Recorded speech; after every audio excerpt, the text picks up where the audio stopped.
हाय दोस्तों, आज की इस वीडियो में इंडियन इकोनॉमी के हम लोग न्यूमेरिकल्स केस स्टडी डिस्कस करने वाले हैं। ये पूरा वीडियो सिर्फ न्यूमेरिकल्स और केस स्टडीज के लिए रहेगा। और ये जो भी न्यूमेरिकल्स या केस स्टडीज हम डिस्कस करेंगे दोस्तों, ये सारे आपके मेमोरी बेस्ड रहने वाले हैं। इस टाइप के क्वेश्चंस आपके एग्जाम में पूछे गए हैं। सो पहला क्वेश्चन है, based on below data calculate GDP using expenditure method. तो हमें एक्सपेंडिचर मेथड की हेल्प से जीडीपी को सॉल्व करना है। जीडीपी का क्या मतलब होता है दोस्तों? जीडीपी का मतलब है ग्रॉस डोमेस्टिक प्रोडक्ट। यानी यहाँ पे सबसे इंपॉर्टेंट चीज होती है बाउंड्री, डोमेस्टिक। यानी इंडिया की बाउंड्री के अंदर ही जो भी गुड्स या सर्विसेज प्रोड्यूस हो रहे हैं साल भर के अंदर। गुड्स भी कौन से होने चाहिए? फाइनल, मतलब जो यूज के लिए आप यूज कर सको, मतलब सेमी फिनिश या आधे अधूरे गुड्स नहीं होने चाहिए। फाइनल गुड्स या सर्विसेज जो साल भर के अंदर इंडिया की बाउंड्री में जो प्रोड्यूस होते हैं, उसका जो प्राइस होता है उसी को बोला जाता है ग्रॉस डोमेस्टिक प्रोडक्ट। ठीक है, it is the final market, it is the final price of goods और सर्विसेज जो इंडिया के अंदर प्रोड्यूस होते हैं, इंडिया की बाउंड्रीज के अंदर उनका फाइनल प्राइस कितना है। अगर उसको मॉनेटरी टर्म में हम उसको मेजर करें तो वो वैल्यू होती है हमारी जीडीपी, यानी कि ग्रॉस डोमेस्टिक प्रोडक्ट। इसको अगर हमें एक्सपेंडिचर मेथड से सॉल्व करना है तो हम कैसे सॉल्व करेंगे? सो एक्सपेंडिचर मेथड से अगर हमें जीडीपी सॉल्व करना है तो उसका हमारा एक फॉर्मूला रहता है। फॉर्मूला होता है दोस्तों, कंजप्शन, आपने कितनी प्राइवेट कंजप्शंस की, प्लस आपने कितना इन्वेस्टमेंट किया, प्लस इन्वेस्टमेंट के बाद जो भी आपके गवर्नमेंट में कितना कंजप्शन हुआ, ठीक है, गवर्नमेंट ने कितना खर्चा किया, प्लस जो भी आपके कुछ स्टॉक्स हैं या जो शेयर्स है उसमें कितना चेंजेस मिला, और लास्ट में आपका आ जाएगा एक्सपोर्ट माइनस इंपोर्ट। बस ये वैल्यूज आप पुट कर देंगे तो आपका जीडीपी हो जाएगा यूजिंग एक्सपेंडिचर मेथड। तो प्राइवेट कंजप्शन, एक्सपेंडिचर मेथड में ज्यादातर चीजें देखिए खर्च वाली है, जैसे कंजप्शन। प्राइवेट कंजप्शन का मतलब क्या है? कंजप्शन का मतलब है जो भी आपके खाने के, ठीक है, इंडिया के अंदर जो भी लोगों ने खाने में, मेडिकल्स में, रेंट में, फूड में या हाउस होल्ड में जो भी खर्चे किए, कंजप्शन मतलब जो भी खर्चे हुए इंडिया में, वो सारे इसमें आ जाएंगे। मान लीजिए 5,000 करोड़ के खर्चे किए गए, तो कंजप्शन की वैल्यू कितनी होगी दोस्तों? ये हो जाएगी आपकी 5,000 करोड़। सेकेंड हमारा इन्वेस्टमेंट। इन्वेस्टमेंट में मतलब जहां भी पैसा कुछ असेट को बनाने में खर्च हुआ, जैसे किसी कंपनी ने कोई मशीन खरीदी, ठीक है, कोई असेट खरीदा, कोई सॉफ्टवेयर खरीदा, नया घर बनाने में खर्चा किया गया, गुड्स या सर्विसेज बनाने में खर्चा किया गया। तो इन्वेस्टमेंट मतलब जो भी खर्चे इन्वेस्टमेंट की फॉर्म में किए गए जिसमें कोई असेट जुड़ गया, तो वो सारे आई में यानी इन्वेस्टमेंट में आ जाएंगे। तीसरा जी यानी गवर्नमेंट स्पेंडिंग, सरकार ने कहाँ कहाँ खर्चा किया। तो गवर्नमेंट का कंजप्शन या गवर्नमेंट की स्पेंडिंग कहाँ कहाँ हो सकती है? सरकार के खर्चे क्या है कि जो भी पब्लिक सर्वेंट है उनको सैलरी पे करना, मिलिट्री के लिए वेपन्स खरीदना, ठीक है, तो वो सारे सरकार के खर्चे होंगे। या कुछ और भी सरकार ने कहीं इन्वेस्टमेंट किया हो, तो वो सारे गवर्नमेंट कंजप्शन या गवर्नमेंट एक्सपेंडिचर में आ जाएंगे। नेक्स्ट है स्टॉक्स। स्टॉक्स के प्राइसेस में क्या चेंज देखने को मिला, ठीक है, इनिशियल प्राइस, फाइनल प्राइस, तो वो आपका 500 का यहाँ पे है। एक्सपोर्ट, एक्सपोर्ट का मतलब क्या है? एक्सपोर्ट का मतलब है दोस्तों कितने गुड्स या सर्विसेज जो है, एक्सपोर्ट का मतलब है कि हम बनाते हैं इंडिया में पर उसको बाहर एक्सपोर्ट कर देते हैं, ठीक है। तो बनाया इंडिया में गया है, लेकिन वो उसको यूज कौन करेगा? उसको बाहर के लोग, फॉरनर यूज करेंगे। तो ओवर सी कंजप्शन के लिए, बाहर के लोगों के लिए जो चीजें इंडिया में प्रोड्यूस की गई हैं उसको बोला जाता है एक्सपोर्ट। तो 1200 का सामान हमने बाहर बेचा, यानी हमने बनाया तो इंडिया में पर उसको हमने बाहर फॉरेन कंट्री में बेच दिया, तो वो होंगे एक्सपोर्ट्स। इंपोर्ट मतलब कुछ चीजें हमने बाहर से भी मंगाई है, जैसे गोल्ड या और भी चीजें जो है इंपोर्ट होती है, तो वो आपका इंपोर्ट का होगा, मतलब ये चीज बाहर से इंडिया में आई है इंडिया के लोगों के यूज के लिए। ठीक है, तो ये सारी वैल्यूज मैंने वन बाय वन आपको एक्सप्लेन किए दोस्तों, ये क्या क्या होती है। सारी वैल्यूज को एज इट इज बस फॉर्मूले में पुट करना है, आपका आंसर आएगा। प्राइवेट कंजप्शन मतलब लोगों ने जो खर्चे किए वो है 5,000 करोड़ के। इन्वेस्टमेंट में जो लोगों ने खर्चा किया, खर्चे और इन्वेस्टमेंट में डिफरेंस है दोस्तों। इन्वेस्टमेंट का मतलब है जैसे आपने कोई प्लॉट खरीद लिया गोल्ड में, कहीं इन्वेस्ट किया ताकि वो पैसा आपको ज्यादा होके मिलेगा। कंजप्शन मतलब जो आपके खर्च हो गए पैसे वो वापस नहीं आएंगे, जैसे बिजली में, इलेक्ट्रिसिटी में, खाने में, हाउस होल्ड में, मूवी में, रेंट में, ये खर्चे आपके प्राइवेट कंजप्शन में होंगे। और इन्वेस्टमेंट में जो पैसा आपको बाद में वापस मिलेगा, ठीक है, तो इन्वेस्टमेंट में आपको 1,500 रुपए का खर्चा होगा। सरकार ने जो खर्चे किए, जैसे सैलरी हो गया, मिलिट्री का कुछ वेपन या कुछ भी सरकार के खर्चे, वो आपका 2,000 करोड़ का है। स्टॉक के प्राइसेस में जो चेंज मिला वो 500 का मिला। एक्सपोर्ट माइनस इंपोर्ट, हमने 1,200 का एक्सपोर्ट किया, यानी 1,200 का सामान बेचा और बाहर से सिर्फ 700 का सामान मंगवाया। इन सभी वैल्यूज को हम लोग सॉल्व करेंगे दोस्तों, और हमें इससे आंसर क्या मिलेगा? जीडीपी हमें मिल जाएगा। ये सारे वैल्यूज पुट करके दोस्तों आ जाएगा आपका 9,500 करोड़। ठीक है, तो जीडीपी कितना आ गया हमारा? जीडीपी आ गया हमारा 9,500 करोड़। पहले क्वेश्चन का आंसर है एक्सपेंडिचर मेथड से कैसे जीडीपी सॉल्व करते हैं। हमें ये फॉर्मूला याद करना होगा, CIG प्लस आपका स्टॉक का जो प्राइस है प्लस एक्सपोर्ट माइनस इंपोर्ट। ठीक है, तो CIG में C है कंजप्शन, I है इन्वेस्टमेंट, G है गवर्नमेंट का खर्चा, S स्टॉक्स के प्राइसेस में चेंज, एक्सपोर्ट माइनस इंपोर्ट। तो ये सारी वैल्यू हम लोग इस फॉर्मूले में ये सारी वैल्यूज पुट करेंगे और हमारा सिंपल सा आंसर आएगा 9500। तो ये आ गया हमारा GDP यूजिंग एक्सपेंडिचर मेथड। और दोस्तों GIB का पूरा सिलेबस आपको 2 हैंड्स की ऐप में मिल जाएगा, चारों सब्जेक्ट का आपकी नई मैकमिलन बुक से सारी की सारी 100% वीडियोस आपको 2 हैंड्स की ऐप में मिल जाएंगी। और इम्पॉर्टेंट अगर आप लोगों को इम्पॉर्टेंट क्वेश्चन आंसर्स चाहिए तो वो आपको टेलीग्राम चैनल में भी मैंने शेयर किया हुआ है। अदरवाइज 3 मंथ की कोर्स में भी आपको इम्पॉर्टेंट क्वेश्चन आंसर्स फ्री में अवेलेबल हैं। और इसके साथ जो इम्पॉर्टेंट क्वेश्चन आंसर्स है उसका जो वीडियोस है वो भी आपको 2 हैंड्स की ऐप में मिल जाएगा। ठीक है, तो इस तरीके से आप अपना जो है कंटेंट को यूज कर सकते हैं। लास्ट में चाहे तो अगर आपको चैप्टर वाइज MCQ चाहिए वो भी आपको 2 हैंड्स की ऐप में ही मिल जाएगा। चैप्टर वाइज MCQ हमने सारे सब्जेक्ट के अवेलेबल कराए हैं, उससे भी आपकी काफी अच्छी लास्ट में एग्जाम के टाइम पे रिवीजन इसमें अच्छी हो जाएगी। सो नेक्स्ट क्वेश्चन हमारा यहाँ पे दोस्तों एक केस स्टडी है। तो यहाँ पे है given data of a country in 2025। एक कंट्री का डेटा 2025 में दिया गया है। टोटल रेवेन्यू रिसिप्ट जो है कंपनी की कंट्री की 10,000 करोड़ है। रेवेन्यू एक्सपेंडिचर है आपका 13,000 करोड़। कैपिटल एक्सपेंडिचर है 4,000। Grant for creation of capital asset है आपका 1,000। इंटरेस्ट का जो पेमेंट किया वो किया 1,500 करोड़ का। टोटल बोरोविंग है 3,000।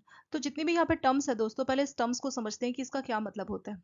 सो पहली टर्म है यहाँ पे total revenue receipt. Revenue receipt का मतलब क्या होता है दोस्तों? ये जो वर्ड है रिसिप्ट, रिसिप्ट का मतलब है कि पैसा आपके पास आ रहा है, इनकमिंग है। ठीक है, तो पैसा आपको मिल रहा है, आपकी इनकम हो रही है। तो रिसिप्ट का मतलब है इनकम, और जहां पे भी हमारे एक्सपेंडिचर दिख रहे हैं वो है हमारे खर्चे। ठीक है, तो एक्सपेंडिचर है हमारे खर्चे, जहां पे भी हमारे पैसे खर्च होंगे तो वहां पे एक्सपेंडिचर वर्ड यूज किया गया। तो रिवेन्यू जो वर्ड है, रिवेन्यू वर्ड क्या है? आपको रिवेन्यू और कैपिटल दो वर्ड का मतलब समझना रहेगा। तो पहला जो वर्ड है दोस्तों रिवेन्यू, रिवेन्यू का मतलब है ऐसी चीज जो आपके पास शॉर्ट टर्म के लिए रहने वाली है। ठीक है, रेवेन्यू। कैपिटल, कैपिटल मतलब आप इसको समझ सकते हैं लॉन्ग टर्म तक। अगर कोई चीज आपके पास लॉन्ग टर्म है तो उसको आप कैपिटल समझ सकते हैं। तो रेवेन्यू रिसीप मतलब ऐसी कमाई जो शॉर्ट टर्म में आप खर्च कर देंगे। ठीक है, या शॉर्ट टर्म जैसे आपका जिसकी फ्रीक्वेंसी बहुत ज्यादा हो, शॉर्ट टर्म में आपको पैसा मिलता रहे और बार बार मिलता रहे, बार बार वो मिलता रहे, बार बार उसकी फ्रीक्वेंसी रहे, तो उसको रेवेन्यू बोला जाएगा। आर से रेवेन्यू, आर से रिकरिंग। तो ऐसी चीज जो बार बार हो रही है, ऐसी कमाई जो बार बार हमें मिल रही है, उस कमाई को हम लोग बोलते हैं रेवेन्यू रिसिप्ट। ठीक है, रिसिप्ट का मतलब है कमाई, पैसे आ रहे हैं। रेवेन्यू का मतलब जो चीज रिकरिंग है, बार बार है। जैसे आपकी सैलरी, अगर आपका एग्जाम्पल ले आपके अपने घर का, तो आपको सैलरी से पैसे मिले, तो सैलरी वाली जो कमाई है वो आपकी रिकरिंग है, हर महीने आपको मिलेगी सैलरी। तो ये जो आपका इनकम है, अगर हम इसके इनकम की बात करें तो ये आपका हो जाएगा रेवेन्यू इनकम, ये आपका रेवेन्यू इनकम होगा। अगर हम बात करें कैपिटल इनकम की बात, ठीक है, कैपिटल इनकम, तो कैपिटल मतलब ऐसी चीज है जो जिसकी फ्रीक्वेंसी बहुत ही कम है, और अगर रहेगा तो वो आपके पास अच्छा खासा रहेगा। जैसे आपके पास कोई प्रॉपर्टी थी, आपने बेच दिया, तो प्रॉपर्टी को बेच के आपको बहुत सारे पैसे मिले। तो जो इतने सारे पैसे आपको एक बार मिले ना, वो हर हर बार तो नहीं मिलेगा ना। तो इस बार जो आपकी इनकम हुई है, या इसको बोला जाएगा कैपिटल रिसिप्ट। तो रिवेन्यू रिसिप्ट और कैपिटल रिसिप्ट पे दोस्तों डिफरेंस यही है कि रिवेन्यू यानी इसका पहला जो लेटर है आर, ये रिकरिंग होगा, ये बार बार हमें मिलेगा, और जो है अमाउंट भी कम ही रहेगा कंपेयर टू कैपिटल। कैपिटल में ये बार बार नहीं मिलेगा, कभी कभार ही मिलेगा, फ्रीक्वेंसी बहुत कम है, कभी कभार मिल गया, और ये पैसा ज्यादा रहेगा कंपेयर टू रेवेन्यू। जैसे आपकी कोई प्रॉपर्टी आपने बेच दिया, ठीक है, या आपके पास कोई पुराना टीवी था, फ्रिज था, बेच दिया, तो एक ही बार में आपको ज्यादा पैसे मिलेंगे, पर वो बार बार नहीं मिलेगा। तो रेवेन्यू मतलब ऐसी चीज जो रिपीट हो रही है, बार बार हो रही है, जैसे आपकी सैलरी जो आपको हर महीने मिल रही है, तो वो कमाई हो जाएगी आपकी रेवेन्यू। अब रेवेन्यू इनकम की और आपके रेवेन्यू रिसिप्ट और कैपिटल रिसिप्ट का तो हमने देख लिया। अब यहाँ पे हम देखेंगे रेवेन्यू एक्सपेंडिचर और कैपिटल एक्सपेंडिचर का। रेवेन्यू एक्सपेंडिचर उस खर्चे को बोलते हैं दोस्तों जो बार बार होगा। ये जो आर है, आर को आप ऐसे याद करना, आर से रिकरिंग होता है ना, ऐसे ही आपको याद रहेगा, याद रखने के लिए आर से रिकरिंग, आर से रेवेन्यू। तो ऐसी चीज जो बार बार हो रही है उसके लिए रेवेन्यू ये वर्ड होगा। जैसे रेवेन्यू एक्सपेंडिचर, ऐसे खर्चे जो आपके बार बार होते हैं। तो अगर आप अपने घर का एग्जाम्पल लो, तो आपके घर के कौन से एग्जाम्पल को आप रेवेन्यू एक्सपेंडिचर बोल सकते हो? जो खर्चे आपको बार बार करने होते हैं। ठीक है, इसका अमाउंट भी कम ही रहता है, ज्यादा अमाउंट नहीं रहता। जैसे आप हर महीने अपना इलेक्ट्रिसिटी बिल पे करते हो, या घर के जो भी आप हर बार खर्चे करते हो, जैसे आप कुछ घर का मान लीजिए EMI पे कर रहे हैं, ठीक है, या स्कूल की फी आप पे कर रहे हैं, जो भी राशन का, ग्रोसरी का, तो वो सारे खर्चे आपके बार बार होंगे, हर महीने होंगे। तो उन खर्चों को बोला जाएगा रेवेन्यू एक्सपेंडिचर। ठीक है, तो एक्सपेंडिचर हमें समझ में आया दोस्तों कि ऐसे खर्चे जो बार बार होते हैं लेकिन अमाउंट कम होता है। कैपिटल एक्सपेंडिचर की अगर हम बात करें, ये वो खर्चे हैं जो बार बार नहीं होते हैं,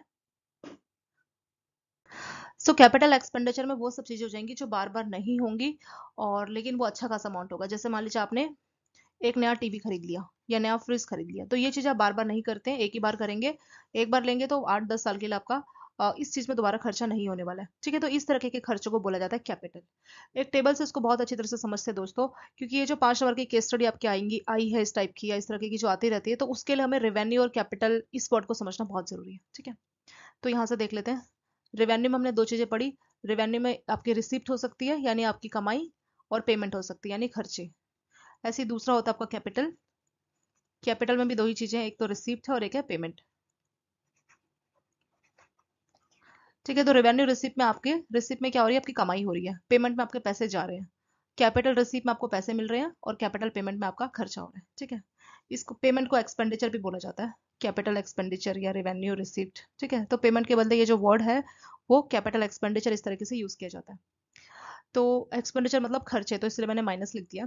तो रेवेन्यू रिसिप्ट का अगर हम एग्जांपल ले, तो रेवेन्यू मतलब बार बार होगा, आर से रिकरिंग मतलब बार बार हो रहा है, ठीक है। तो बार बार आपके कौन से खर्चे हैं जो बार बार, सॉरी रिसिप्ट, बार बार कौन सी रिसिप्ट है जो आपको बार बार मिलती है?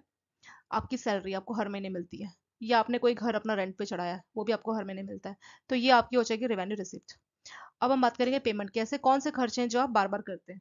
महीने के खर्चे, जैसे ग्रोसरी का बिल, हर महीने आपको ग्रोसरी खरीदनी है, ठीक है। या इलेक्ट्रिसिटी आपका हर महीने का आ रहा है, सिलेंडर का आपका खर्च आ रहा है, गैस बिल आ रहा है, ठीक है। मोबाइल का कनेक्शन है, मोबाइल बिल हर महीने का है, स्कूल का कोई फी है बच्चों का, तो ये आपके खर्चे हैं जो बार बार आपको हर महीने करने होते हैं, ठीक है। तो ये जो चीज है रेवेन्यू, वो बार बार होती है। अमाउंट भी छोटा होता है, ठीक है, स्मॉल अमाउंट का खर्चा है। जैसे फीस आपकी 2-3 हज़ार फीस है या इलेक्ट्रिसिटी, तो ये छोटे छोटे खर्चे होते हैं। लेकिन अगर हम कैपिटल की बात करें, तो यहाँ पे जो है छोटा नहीं, यहाँ पे ह्यूज अमाउंट, अच्छा खासा अमाउंट आपका खर्च हो जाता है। और जैसे ये रेवेन्यू बार बार होता है, ये बार बार नहीं होता है, नो बार बार, ठीक है, बार बार नहीं होगा। जैसे कि रिसिप्ट, ऐसी कौन सी कमाई है जो अच्छी खासी में मिलेगी लेकिन बार बार नहीं होगी? आपका कोई जमीन था, आपने बेच दिया, प्रॉपर्टी को बेच दिया, या पुराना टीवी आपने बेच दिया, पुराना फ्रिज आपने बेच दिया, एसी बेच दिया, ठीक है। ऐसी चीज जो आपको एक ही बार मिलेगी, पैसा अच्छा खासा मिलेगा लेकिन एक ही बार मिलेगा, बार बार नहीं मिलेगा, ठीक है। या पुराना कोई फ्लैट आपने बेच दिया, कोई पुरानी प्रॉपर्टी बेच दी, तो उससे जो आपकी कमाई होगी उसको बोला जाएगा कैपिटल रिसिप्ट, ठीक है, कैपिटल रिसिप्ट। कैपिटल एक्सपेंडिचर, खर्चे की बात करेंगे। आपने यहाँ पे प्लॉट बेचा था लेकिन आप यहाँ पे एक नया घर खरीद रहे हैं, मान लीजिए आपने नया घर खरीदा, तो उसमें जो आपका खर्चा वो बड़े अमाउंट का होगा ना, तो उसको बोला जाएगा कैपिटल एक्सपेंडिचर। या फिर आपने कोई टीवी खरीदा, फ्रिज खरीदा, एसी खरीदा, कोई असेट, मतलब इसमें कुल मिला के जो ये जो आपका कैपिटल है ना, इसमें कोई असेट या तो जुड़ जाती है या कोई असेट आपसे दूर हो जाती है। जैसे आपका लैंड क्या आपकी असेट है, तो रिसिप्ट के केस में आपकी असेट आपसे दूर चली जाएगी क्योंकि आपने उसको बेच दिया होगा। लेकिन एक्सपेंडिचर के केस में वही चीज आपको मिल जाएगी, जैसे आपने कोई प्रॉपर्टी खरीद ली, टीवी खरीद लिया, फ्रिज खरीद दिया। तो इस तरीके से रेवेन्यू रिसिप्ट और रेवेन्यू, सॉरी, कैपिटल एक्सपेंडिचर और रेवेन्यू एक्सपेंडिचर, इस तरह से मैंने आपको चारों का डिफरेंस यहाँ पे बताया। अब हम यहाँ पे न्यूमेरिकल्स में आ जाएंगे दोस्तों, देखिए। So revenue receipt, revenue expenditure, capital expenditure आप समझ के होंगे। इंटरेस्ट पेमेंट का मतलब है ये जो कंपनी है या जो कंट्री है उसने लोन लिया, तो इंटरेस्ट पे उनको इतना पैसा खर्चा करना पड़ा, ठीक है। जैसे आपने कोई हाउसिंग लोन लिया है, तो उस पर आपका इंटरेस्ट पे करना होता है ना, तो वही इंटरेस्ट पेमेंट का खर्चा है ये। बोरोइंग मतलब उन्होंने 3,000 करोड़ उधार लिए, जैसे आपने कोई हाउसिंग लोन लिया मान लीजिए 20 लाख का या 30 लाख का, तो ये आपकी बोरोइंग है, ये आपका उधार है, ठीक है, ये आपकी लाइबिलिटी है। Grant for creation of capital asset मतलब कुछ असेट बनाने के लिए आपको मदद मिल गई। कई बार ऐसा होता है ना कि कुछ कंट्रीज ऐसी होती है जिनको बाहर से मदद मिल जाती है कि इसकी हेल्प से आप एक स्कूल बनवा लो, एक हॉस्पिटल बना लो, उसी को ग्रांट बोला जाता है, ठीक है। तो ग्रांट मतलब एक टाइप की मदद जो कंट्रीज आपस में एक दूसरे की करती रहती है, ठीक है। तो इसमें क्या होता है, इसमें दूसरी कंट्री एक कंट्री को पैसा देती है और बोलती है कि अपने यहाँ पे कोई असेट बना लो, ठीक है। वो पैसा किस लिए होता है, वो असेट की क्रिएशन के लिए होता है। जैसे इंडिया ने किसी कंट्री को पैसा दिया कि एक हॉस्पिटल बना लो, ठीक है, तो उस तरह से उस पैसे को ग्रांट बोला जाता है, ठीक है। ग्रांट यानी मदद की जा रही है।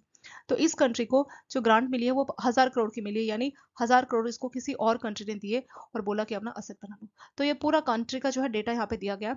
इसके आधार पे अब हमें 5 क्वेश्चन के आंसर्स देने हैं। पहला है कैलकुलेट रेवेन्यू रिसिप्ट। तो रेवेन्यू रिसिप्ट को हम लोग किस तरीके से कैलकुलेट करेंगे? सो यहाँ पे पहला क्वेश्चन है calculate revenue deficit. Revenue deficit हमें कैलकुलेट करना है। तो यहाँ पे देखिए, डिफिसिट का मतलब होगा कि जो भी हमारे पेमेंट या एक्सपेंडिचर, जो भी हमारे खर्चे हुए और जो हमारी कमाई हुई, तो इनका जो डिफरेंस है वही आपका पहले क्वेश्चन का आंसर हो जाएगा, ठीक है। तो पहला क्वेश्चन हमारा कैलकुलेट रेवेन्यू डिफिसिट। तो रेवेन्यू डिफिसिट के लिए क्या करना होगा दोस्तों, जो आपकी रेवेन्यू का जो तरीका है, रेवेन्यू से आपकी जो कमाई हुई है और जो आपके खर्चे हुए हैं, उनका आप डिफरेंस निकाल लीजिए, पहले क्वेश्चन का आंसर आ जाएगा। सो यहाँ पे लिख लेंगे पहला हमारा रेवेन्यू डिफिसिट, ठीक है। तो रेवेन्यू डिफिसिट के लिए जो है हमारा फॉर्मूला हो जाएगा कि रेवेन्यू वाला जो सोर्स है, यानी जो हमारा रिकरिंग वाला जो सोर्स है, उससे हमने जो खर्चे किए माइनस रेवेन्यू से जो हमारी रिसीप्ट हुई, यानी जो हमारी कमाई हुई, उसका डिफरेंस। तो ये डेटा आपको एज इट इज दिया गया है, बस डेटा को आपको पुट करना रहेगा। सो रेवेन्यू जो आपका एक्सपेंडिचर है वो आपका 13,000 करोड़ है, और रेवेन्यू रिसीप्ट जो है 10,000 करोड़ है, ठीक है। तो रेवेन्यू एक्सपेंडिचर आपका दिया गया 213,000 करोड़, और रेवेन्यू रिसिप्ट है आपका 10,000 करोड़। इसको हम लोग माइनस करेंगे तो ये आ जाएगा 3,000 करोड़। तो पहले क्वेश्चन का आंसर आ गया दोस्तों कितना, 3,000 करोड़। तो यहाँ पे इसको लिख लेते हैं। रेवेन्यू डिफिसिट कितना आ गया यहाँ पे, 3,000 करोड़। तो रेवेन्यू डिफिसिट का क्या फॉर्मूला है, रेवेन्यू जो आपने खर्चे किए, रेवेन्यू वाला जो था उसके थ्रू जो आपने खर्चे किए, एक्सपेंडिचर माइनस जो भी आपका रिसिप्ट हुआ था, जो आपकी कमाई हुई थी, ठीक है। तो वो जो डिफरेंस आएगा वो रहेगा आपका रेवेन्यू डिफिसिट। सेकंड क्वेश्चन देखेंगे, कैलकुलेट इफेक्टिव रेवेन्यू डिफिसिट। तो इफेक्टिव रेवेन्यू डिफिसिट कैसे निकालना रहेगा, पहला ये हो गया। सेकंड हमें चाहिए effective revenue deficit. Effective revenue deficit के लिए आपको पहले डिफिसिट तो कैलकुलेट करना होगा, जो कि आप ऑलरेडी कैलकुलेट कर चुके हैं। तो जो आपने रेवेन्यू डिफिसिट कैलकुलेट किया, इसी को लिखना रहेगा पहले रेवेन्यू डिफिसिट। मतलब जो कमी रह गई थी हमारे रेवेन्यू वाले में, जो पैसा कम पड़ गया था डिफिसिट का, उसमें से आपको जो ग्रांट मिली, बाहर से जो मदद मिली, ठीक है, उसको माइनस करना रहेगा, ठीक है। तो जो आपने रेवेन्यू डिफिसिट क्वेश्चन नंबर 1 में सॉल्व किया, उसमें से आपको जो एक्सटर्नल ग्रांट मिली थी असेट को क्रिएट करने के लिए, जैसे बाहर की किसी कंट्री ने आपको जो पैसे दिए थे और बोला था इससे अपने कंट्री में कुछ असेट क्रिएट करना। असेट क्रिएट करने का मतलब होता है दोस्तों कोई चीज जोड़ देना। जैसे बाहर से कंट्री ने पैसे दिए और बोला एक हॉस्पिटल बना लेना, तो वो हॉस्पिटल उस कंट्री के लिए क्या हो गया, वो एक असेट हो गया, ठीक है। तो जो आपको ग्रांट मिली थी मदद असेट को बनाने के लिए, उस असेट को, उस ग्रांट को आपको माइनस करना रहेगा। तो उससे हमें मिलेगा इफेक्टिव रेवेन्यू डिफिसिट, ठीक है। तो रेवेन्यू डिफिसिट हमने पार्ट नंबर 1 में, क्वेश्चन नंबर 1 में सॉल्व किया है, जो कि था हमारा कितना, 3,000 करोड़। इस 3,000 में से जो आपको ग्रांट यानी जो मदद मिली थी ना, उसको माइनस करना रहेगा। तो ग्रांट कितनी दी गई थी, यहाँ से देखेंगे, ग्रांट फॉर क्रिएशन जो है वो आपका 1,000 करोड़ था। तो इसमें से आप 1,000 करोड़ को माइनस करेंगे, तो ये हो गया दोस्तों कितना, 2,000 करोड़। तो सेकंड क्वेश्चन का आंसर कितना आ गया आपका, 2,000 करोड़, ठीक है। इसको यहाँ लिख लेते हैं। दूसरे क्वेश्चन का आंसर कितना आया, ये आया आपका 2,000 करोड़। तो कैसे हमने इफेक्टिव रेवेन्यू डिफिसिट निकाला, जो आपका रेवेन्यू डिफिसिट है ना, उस रेवेन्यू डिफिसिट में से ग्रांट जो हमें दी थी ना, दूसरी कंट्री ने जो ग्रांट यानी मदद दी थी असेट बनाने के लिए, उसको हमने माइनस किया, तो उससे हमें इफेक्टिव रेवेन्यू डिफिसिट मिल गया। तीसरा क्वेश्चन देखेंगे, कैलकुलेट फिस्कल डिफिसिट। तो रेवेन्यू तो आपने कैलकुलेट किया, अब आपको फिस्कल डिफिसिट कैलकुलेट करना होगा, ठीक है। तो फिस्कल डिफिसिट एग्जैक्टली क्या होता है, यहाँ पे लिख लेते हैं। तीसरा क्वेश्चन हमारा फिस्कल डेफिसिट का। फिस्कल डेफिसिट कैसे कैलकुलेट किया जाता है, तो फिस्कल डेफिसिट क्या होता है कि कंट्री ने कितनी बोरोविंग की है, कंट्री ने जो बोरोविंग की है ना, बोरोविंग ऑफ ए कंट्री, कि कितना पैसा आपको उधार लेना पड़ा। तो borrowing of A government, government ने कितना पैसा उधार लिया है। जैसे आप मान लीजिए कि आपने क्या किया, 50 लाख का हाउसिंग लोन लिया, ठीक है। ये जो आपका हाउसिंग लोन है 50 लाख का, एक तरह से ये क्या आपका उधार है, बोरोविंग है। इसके अलावा आपने कोई लोन कुछ भी बोरोविंग नहीं की, तो आपका अगर फिस्कल डेफिसिट अगर देखना चाहे, फिस्कल ये जो वर्ड है दोस्तों, ये गवर्नमेंट के लिए यूज किया जाता है, ठीक है। तो फिस्कल डेफिसिट का मतलब सरकार ने कितने पैसे को उधार किया है, बोरोविंग की है। तो बोरोविंग का डेटा तो आपको सीधे यहाँ पे दिया गया है। देखिए, टोटल बोरोविंग जो सरकार की उधारी है, बोरो मतलब पैसे उधार लेना, तो सरकार की, गवर्नमेंट की जो बोरोविंग है वो है 3,000 करोड़। तो जो आपका फिस्कल डेफिसिट है वो यही होता है कि गवर्नमेंट ने कितना पैसा उधार लिया है। तो उधार लिया है सरकार ने हमारा 3,000 करोड़।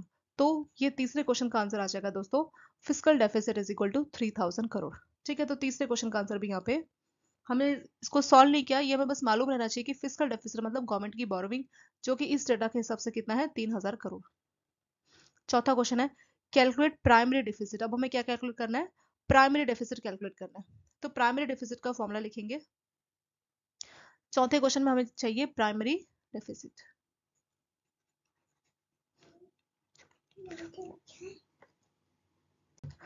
सो प्राइमरी डेफिसिट का फॉर्मूला है फिस्कल डेफिसिट, जो कि हमने इससे पहले वाले पार्ट में लिखा था। फिस्कल डेफिसिट में से माइनस करना रहेगा हमें इंटरेस्ट पेमेंट। तो सरकार ने जो भी इंटरेस्ट पे पैसे खर्च किए, उसको अगर आप माइनस करेंगे तो आपको मिलेगा primary deficit. So primary deficit का फॉर्मूला है fiscal deficit minus interest payment. तो फिस्कल डेफिसिट हमने इससे पहले वाले पार्ट में देखा था ना, फिस्कल डेफिसिट का वैल्यू कितना था दोस्तों, 3,000 करोड़। ये वैल्यू हम लोग यहाँ पे लिखेंगे। इस 3,000 करोड़ में से इंटरेस्ट पेमेंट, सरकार ने कितना पैसा इंटरेस्ट में खर्चा किया। ठीक है, तो ये रहा आपका इंटरेस्ट पेमेंट, मतलब इंटरेस्ट में सरकार ने 1500 करोड़ रुपए खर्च किए। ठीक है, तो इसमें से आप इंटरेस्ट पेमेंट के 1500 करोड़ को आप माइनस करेंगे, तो 3000 में से आप 1500 करोड़ को माइनस करेंगे तो ये बचेगा दोस्तों 1500 करोड़। ठीक है, तो हमारा प्राइमरी डेफिसिट कितना आ गया, ये आ गया दोस्तों 1500 करोड़। सो 4 क्वेश्चन यहाँ पे हो चुके हैं हमारे कंप्लीट। प्राइमरी डेफिसिट का मतलब है कि जो आपने फिजिकल डेफिसिट अभी सॉल्व किया उसी में से जो भी आपकी इंटरेस्ट की पेमेंट थी उसको अगर आप माइनस करेंगे तो वो आपका प्राइमरी डेफिसिट आपको मिलेगा। तो 4 क्वेश्चन हो गए दोस्तों कंप्लीट। पांचवा और लास्ट क्वेश्चन देख लेंगे। पांचवा हमारे यहाँ पे calculate total expenditure. Total expenditure आपको यहाँ पे कैलकुलेट करना है। टोटल एक्सपेंडिचर, टोटल एक्सपेंडिचर मतलब टोटल खर्चे। खर्चे दो तरह से हुए थे, एक तो हमारे रेवेन्यू यानी शॉर्ट टर्म वाले खर्चे जो हमें बार बार करने होते हैं जिसको हम लोग बोलते हैं रेवेन्यू एक्सपेंडिचर, और दूसरे खर्चे कौन से थे दोस्तों, कैपिटल एक्सपेंडिचर। ठीक है, खर्चे दो टाइप के ही हो सकते हैं, या तो आपके शॉर्ट टर्म के खर्चे जो आपको बार बार करने होते हैं या लॉन्ग टर्म के। हमने यहाँ पे देखा था ना, जब हमने खर्चों की बात की थी तो या तो आपका रेवेन्यू वाला खर्चा था, या तो ये खर्चा था, और दूसरा खर्चा कैपिटल वाला था।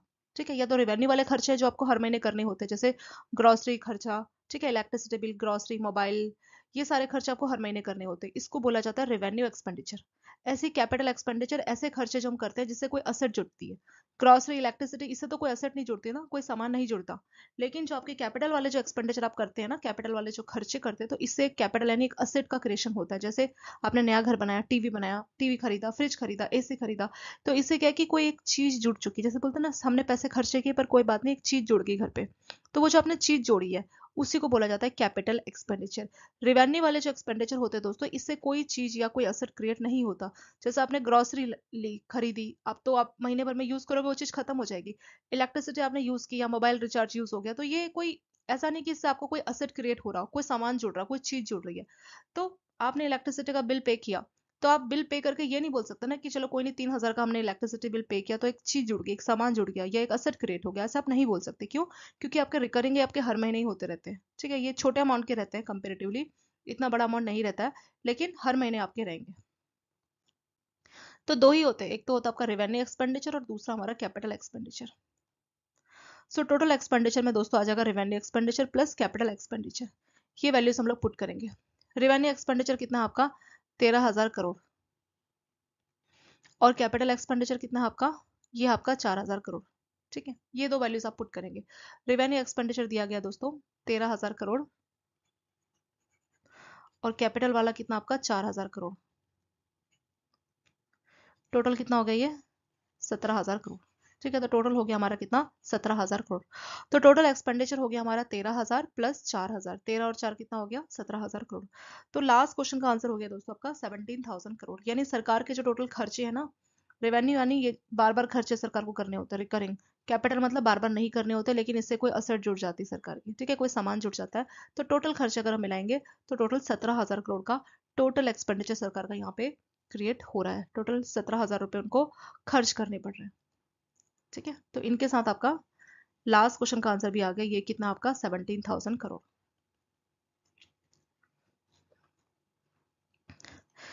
और वैसे इसमें 5 क्वेश्चन है, एक क्वेश्चन इसका और बन सकता था लेकिन उसके लिए यहाँ पे डेटा नहीं दिया गया। मान जैसे आपका रेवेन्यू रिसिप्ट है ना, सॉरी कैपिटल एक्सपेंडिचर है ना, वैसे यहाँ पे कुछ कैपिटल रिसिप्ट भी होता। मान लीजिए एक डेटा दिया रहता कैपिटल रिसिप्ट, मतलब कैपिटल रिसिप्ट जैसे सरकार को कुछ, सरकार को पैसा मिला लेकिन वो बार बार नहीं मिलेगा क्योंकि कैपिटल नेचर का। तो क्या हो सकता है, सरकार ने अपने कुछ कंपनीज में जो शेयर्स है वो बेच दिए जिससे सरकार को पैसे मिले। ठीक है, तो वो कैपिटल रिसिप्ट का एग्जांपल हो सकता है। मान लीजिए आपको दिया है 1,000 करोड़, तो उस केस में आपसे एक छठा क्वेश्चन भी पूछ सकते हैं, कैलकुलेट टोटल एक्सपेंडिचर के बदले टोटल रिसिप्ट आपसे पूछ सकते हैं। ठीक है, एक क्वेश्चन ऐसे भी बन सकता है। तो टोटल रिसिप्ट का मतलब होगा capital receipt plus revenue receipt. तो रेवेन्यू रिसिप्ट का आपको दिया ही गया 10,000 का। मान लीजिए एक छठा क्वेश्चन हम लोग बनाते हैं टोटल रिसिप्ट का। ठीक है, टोटल रिसिप्ट पे भी आ सकता है। तो टोटल रिसिप्ट भी दो ही टाइप की हो सकती है, जैसा कि हमने यहाँ पे भी देखा था। रिसिप्ट में या तो रेवेन्यू रिसिप्ट होगा या फिर कैपिटल रिसिप्ट होगा। जैसे एक्सपेंडिचर में रेवेन्यू एक्सपेंडिचर और कैपिटल एक्सपेंडिचर था ना, सेम टू सेम रिसिप्ट में रेवेन्यू रिसिप्ट और कैपिटल रिसिप्ट होगा। दोनों को आप ऐड कर दीजिए। सो टोटल रिसिप्ट में होगा दोस्तों आपका revenue receipt plus capital receipt. So revenue receipt कितना दिया गया आपको? रेवेन्यू रिसिप्ट दोस्तों दिया गया आपको कितना? 10,000 करोड़। तो ये वैल्यू हम एज इट इज पुट करने वाले हैं, तो यहाँ पे पुट कर देंगे हम लोग 10,000 crore plus capital receipt. Capital receipt यहाँ पे नहीं दिया गया है, वो मैंने अलग से डेटा आपका बनाया ना, क्वेश्चन में मान लीजिए दिया रहता, क्योंकि जब ये क्वेश्चन आएगा तो पक्के से डेटा दिया रहेगा, तो मान के चलते कि कैपिटल रिसिप्ट आपको दिया गया है 1,000 करोड़। अगर कभी भी टोटल रिसिप्ट पूछेंगे तो पक्के से आपको कैपिटल रिसिप्ट गिवन रहेगा, तो 1,000 करोड़ ये गिवन है, ये मैंने भी यहाँ पे लिख दिया। इनको आप ऐड कर लीजिए दोस्तों, तो कितना आ जाएगा? 11,000 करोड़। तो 11,000 करोड़ क्या है? ये आपका टोटल रिसिप्ट है। तो ये छठे क्वेश्चन का आपका आंसर हो गया। ठीक है, टोटल रिसिप्ट पे भी क्वेश्चन आ सकता है, तो इसलिए एक क्वेश्चन मैंने अभी यहाँ पे आपके लिए बनाया है, लेकिन आपको इसमें पक्के से रेवेन्यू रिसिप्ट दिया रहेगा। तो रेवेन्यू रिसिप्ट मान लीजिए आपको 1,000 करोड़ दिया था, तो रेवेन्यू रिसिप्ट और कैपिटल रिसिप्ट दोनों को आप ऐड कर लीजिए, 1,000 प्लस 10,000 टोटल हो जाएगा आपका 11,000। तो लास्ट क्वेश्चन का आंसर कितना आ गया दोस्तों? 11,000 करोड़। इसके साथ ये 6 क्वेश्चन का जो केस स्टडी दोस्तों ये हो चुका आपका कंप्लीट। इस टाइप का क्वेश्चंस बहुत बार ये लोग आपके एग्जाम में पूछ लेते हैं, बस आपको छोटे मोटे फॉर्मुले याद करके जाने हैं। रेवेन्यू रिसिप्ट क्या होता है, कैपिटल क्या होता है, बस आपको ये मालूम होना चाहिए। रेवेन्यू जो है इससे कोई असेट नहीं जुड़ता, लेकिन कैपिटल वाले से कोई असेट यानी कोई चीज जुड़ जाती है। ठीक है, चाहे वो खर्चे हो या पेमेंट हो। खर्चे कब होंगे? जैसे आपने कोई प्रॉपर्टी बेची, टीवी फ्रिज बेचा, तो आपको पैसे मिल गए, तो वो हो जाएगा आपका कैपिटल रिसिप्ट। कैपिटल आपका एक्सपेंडिचर में मतलब आपने खर्चे किए, बड़े अमाउंट का खर्चा किया, लेकिन उससे कोई असेट जुड़ गई, जैसे टीवी फ्रिज या आपने कोई नया घर खरीदा, तो एक असेट एक चीज आपको जुड़ गई है, लेकिन इससे जो आपका खर्चा होता है, इस खर्चे को बोला जाता है कैपिटल एक्सपेंडिचर। यानी अगर कोई असेट आपके पास आएगा तो वो हो जाएगा कैपिटल एक्सपेंडिचर, अगर असेट आपके पास से जाएगा तो वो हो जाएगा कैपिटल रिसिप्ट। जैसे आपने अपना प्रॉपर्टी बेच दिया, जमीन बेच दिया, तो जमीन क्या था? आपका असेट, तो असेट आपसे दूर चला गया, तो वो होगा आपका कैपिटल रिसिप्ट। ऐसे रेवेन्यू में भी रहता है revenue receipt, revenue expenditure. I hope आपको दोस्तों थोड़ा बहुत इसमें आइडिया लगा होगा कि क्या क्या होता है। रेवेन्यू डेफिसिट का मतलब क्या होता है कि कितना आपका रेवेन्यू से कितना खर्चा हुआ और कितनी आपकी कमाई हुई, उनका डिफरेंस रहता है आपका revenue deficit. Effective revenue deficit आपको चाहिए, तो जो भी आपने रेवेन्यू डेफिसिट निकाला था उसमें से आप ग्रांट को माइनस कर दीजिए, तो उससे मिलेगा आपको effective revenue deficit. Fiscal deficit सरकार की जो बोरोइंग है, तो टोटल जितना पैसा सरकार ने उधार लिया है, बोरोइंग की है, तो उसको बोला जाता है फिस्कल डेफिसिट। प्राइमरी डेफिसिट का मतलब है कि जो भी फिस्कल डेफिसिट आपने अभी कैलकुलेट किया, उसमें से जो भी आपने इंटरेस्ट अमाउंट पे किया सरकार ने, उस इंटरेस्ट को माइनस कर देंगे, तो वो आ जाएगा आपका प्राइमरी डेफिसिट। तो जो आपने यहाँ पे 3,000 सॉल्व किया, उसमें से 1,500 को माइनस करेंगे, प्राइमरी डेफिसिट आपका हो जाएगा 1,500। लास्ट में टोटल एक्सपेंडिचर, टोटल खर्चे क्या हो सकते हैं? या तो रिवेन्यू वाले हो सकते हैं या कैपिटल वाले खर्चे हो सकते हैं। तो रिवेन्यू एक्सपेंडिचर कितना है? 13,000, कैपिटल वाला है 4,000, 13 प्लस 4 17,000, तो टोटल एक्सपेंडिचर हो जाएगा दोस्तों आपका 17,000 करोड़। अगर मान लीजिए एक और क्वेश्चन बनता, calculate total receipt, total receipt पूछा जाता है, तो आप क्या करते हैं? Revenue receipt plus capital receipt. Revenue receipt तो आपको 10,000 दिया है, कैपिटल रिसिप्ट मान लीजिए 1,000 दिया है, तो टोटल हो जाएगा दोस्तों 11,000 करोड़। इसके साथ ये सिंपल सा जो केस स्टडी दोस्तों ये हो चुका है आपका यहाँ पे कंप्लीट। नेक्स्ट क्वेश्चन डिस्कस करेंगे, data of a country is given in 2025। 2025 में एक कंट्री का डेटा यहाँ पे दिया गया है। पहला यहाँ पे net factor income from abroad that is 500 crore. जितने भी पॉइंट्स है दोस्तों, एनएफआईए या डेप्रिसिएशन या जीडीपी या जितनी भी आप टर्म्स पढ़ने वाले हैं, सबके बारे में पहले हम समझेंगे, उसके बाद हम इस केस स्टडी को पूरा सॉल्व करेंगे। ठीक है, सेकेंड आपको डेप्रिसिएशन दिया गया है 1,000 crore. Gross domestic product at market price का वैल्यू है 10,000 करोड़। इन 3 डेटा के आधार पे आपको ये 3 क्वेश्चन सॉल्व करने हैं। पहला हमारा जीएनपी यानी gross national product at market price. Second question आपको जो सॉल्व करना है दोस्तों वो है आपका एनडीपी यानी net domestic product. Third and last question हमारा रहेगा net national product at market price, यानी ये सारी चीजें हमें मार्केट प्राइस पे कैलकुलेट करनी है। तो जितने भी पॉइंट्स है पहले इसको समझते हैं, उसके बाद ही हम न्यूमेरिकल्स को यहाँ पे आगे शुरू करेंगे। शुरुआत हम लोग जीडीपी से करते हैं दोस्तों। जीडीपी का फुल फॉर्म होता है हमारा ग्रॉस डोमेस्टिक प्रोडक्ट।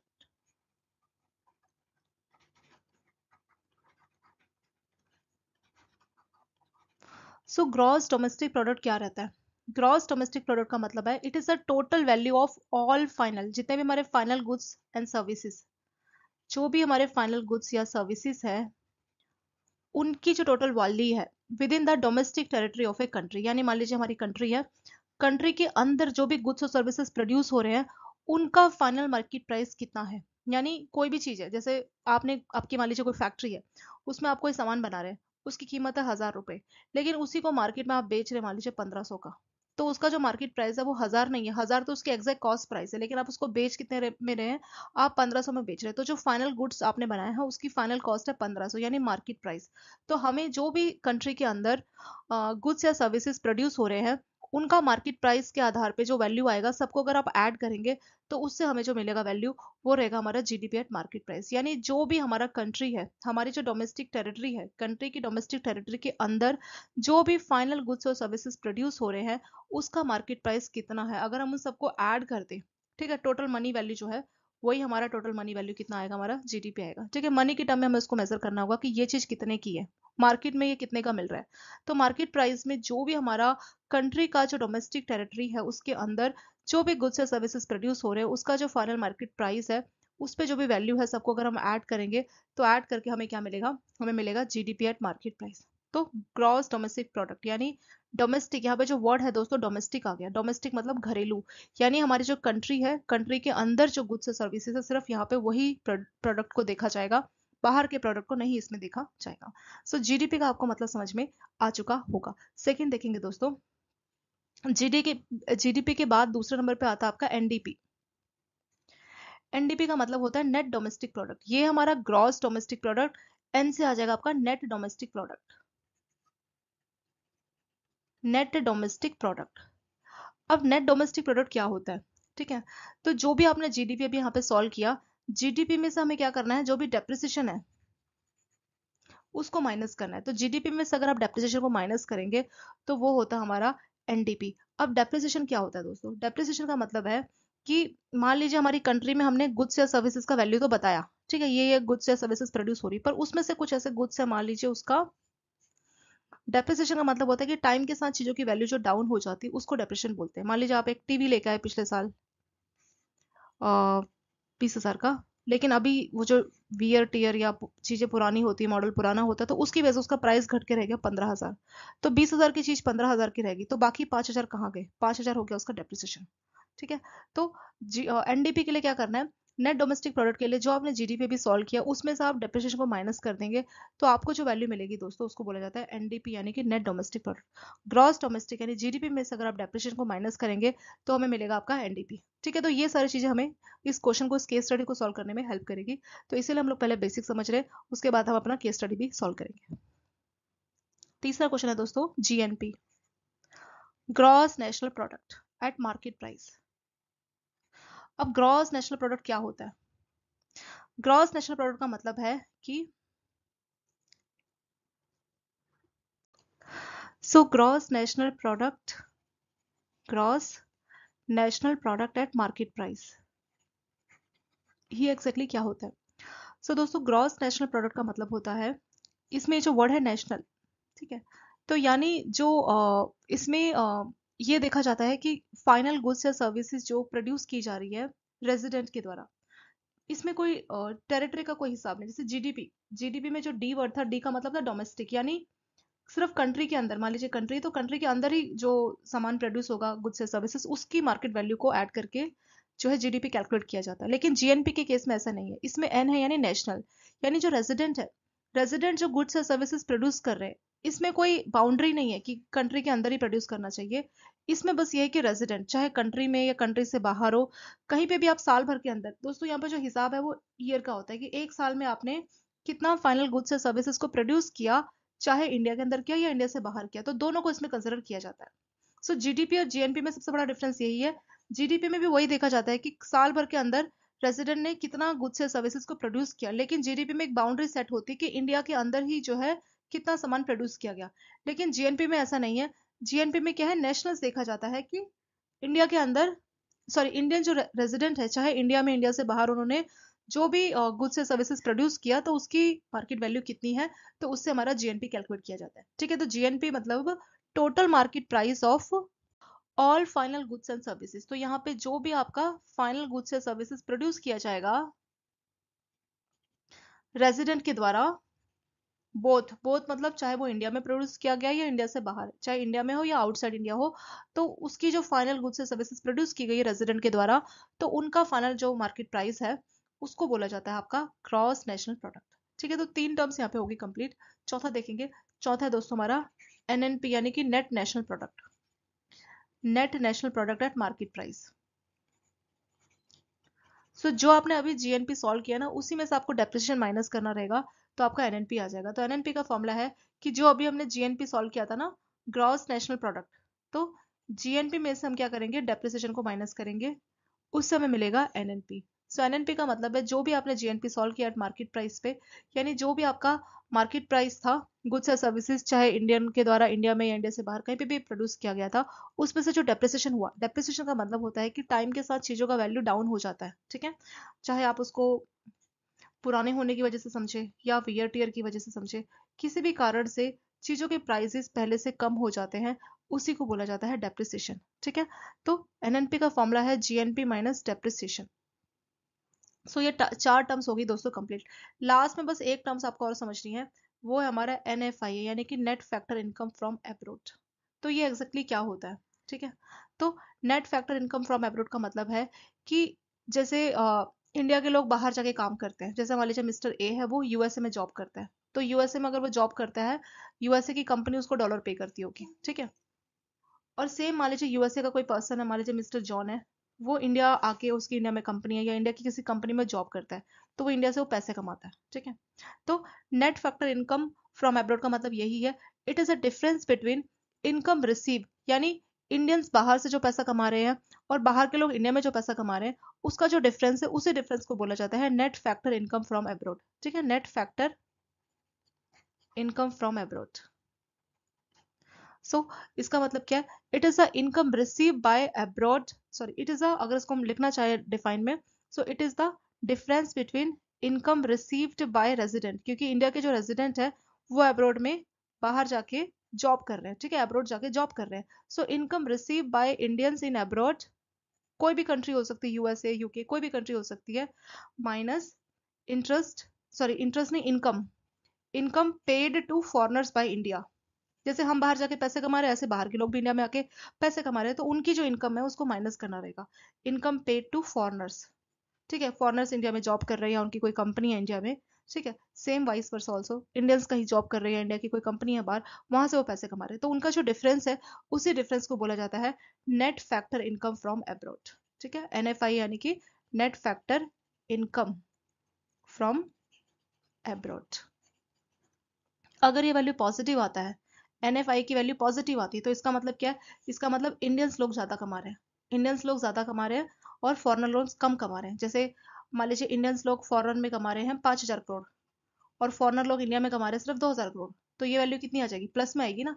तो जब भी आपका एनएफआई प्लस में आता है, तो मतलब हम लोग ज्यादा कमाई कर रहे हैं बाहर से, एज कम्पेयर टू बाहर के लोग जो इंडिया में कमा रहे हैं। अगर ये वैल्यू नेगेटिव आ जाती है, तो इसका वाइस वर्सा, यानी इंडियन लोग बाहर जाके जो पैसे कमा रहे हैं वो 5,000 करोड़ है, लेकिन बाहर के लोग इंडिया में 7,000 करोड़ कमा रहे हैं, तो माइनस 2,000 आ गया ना।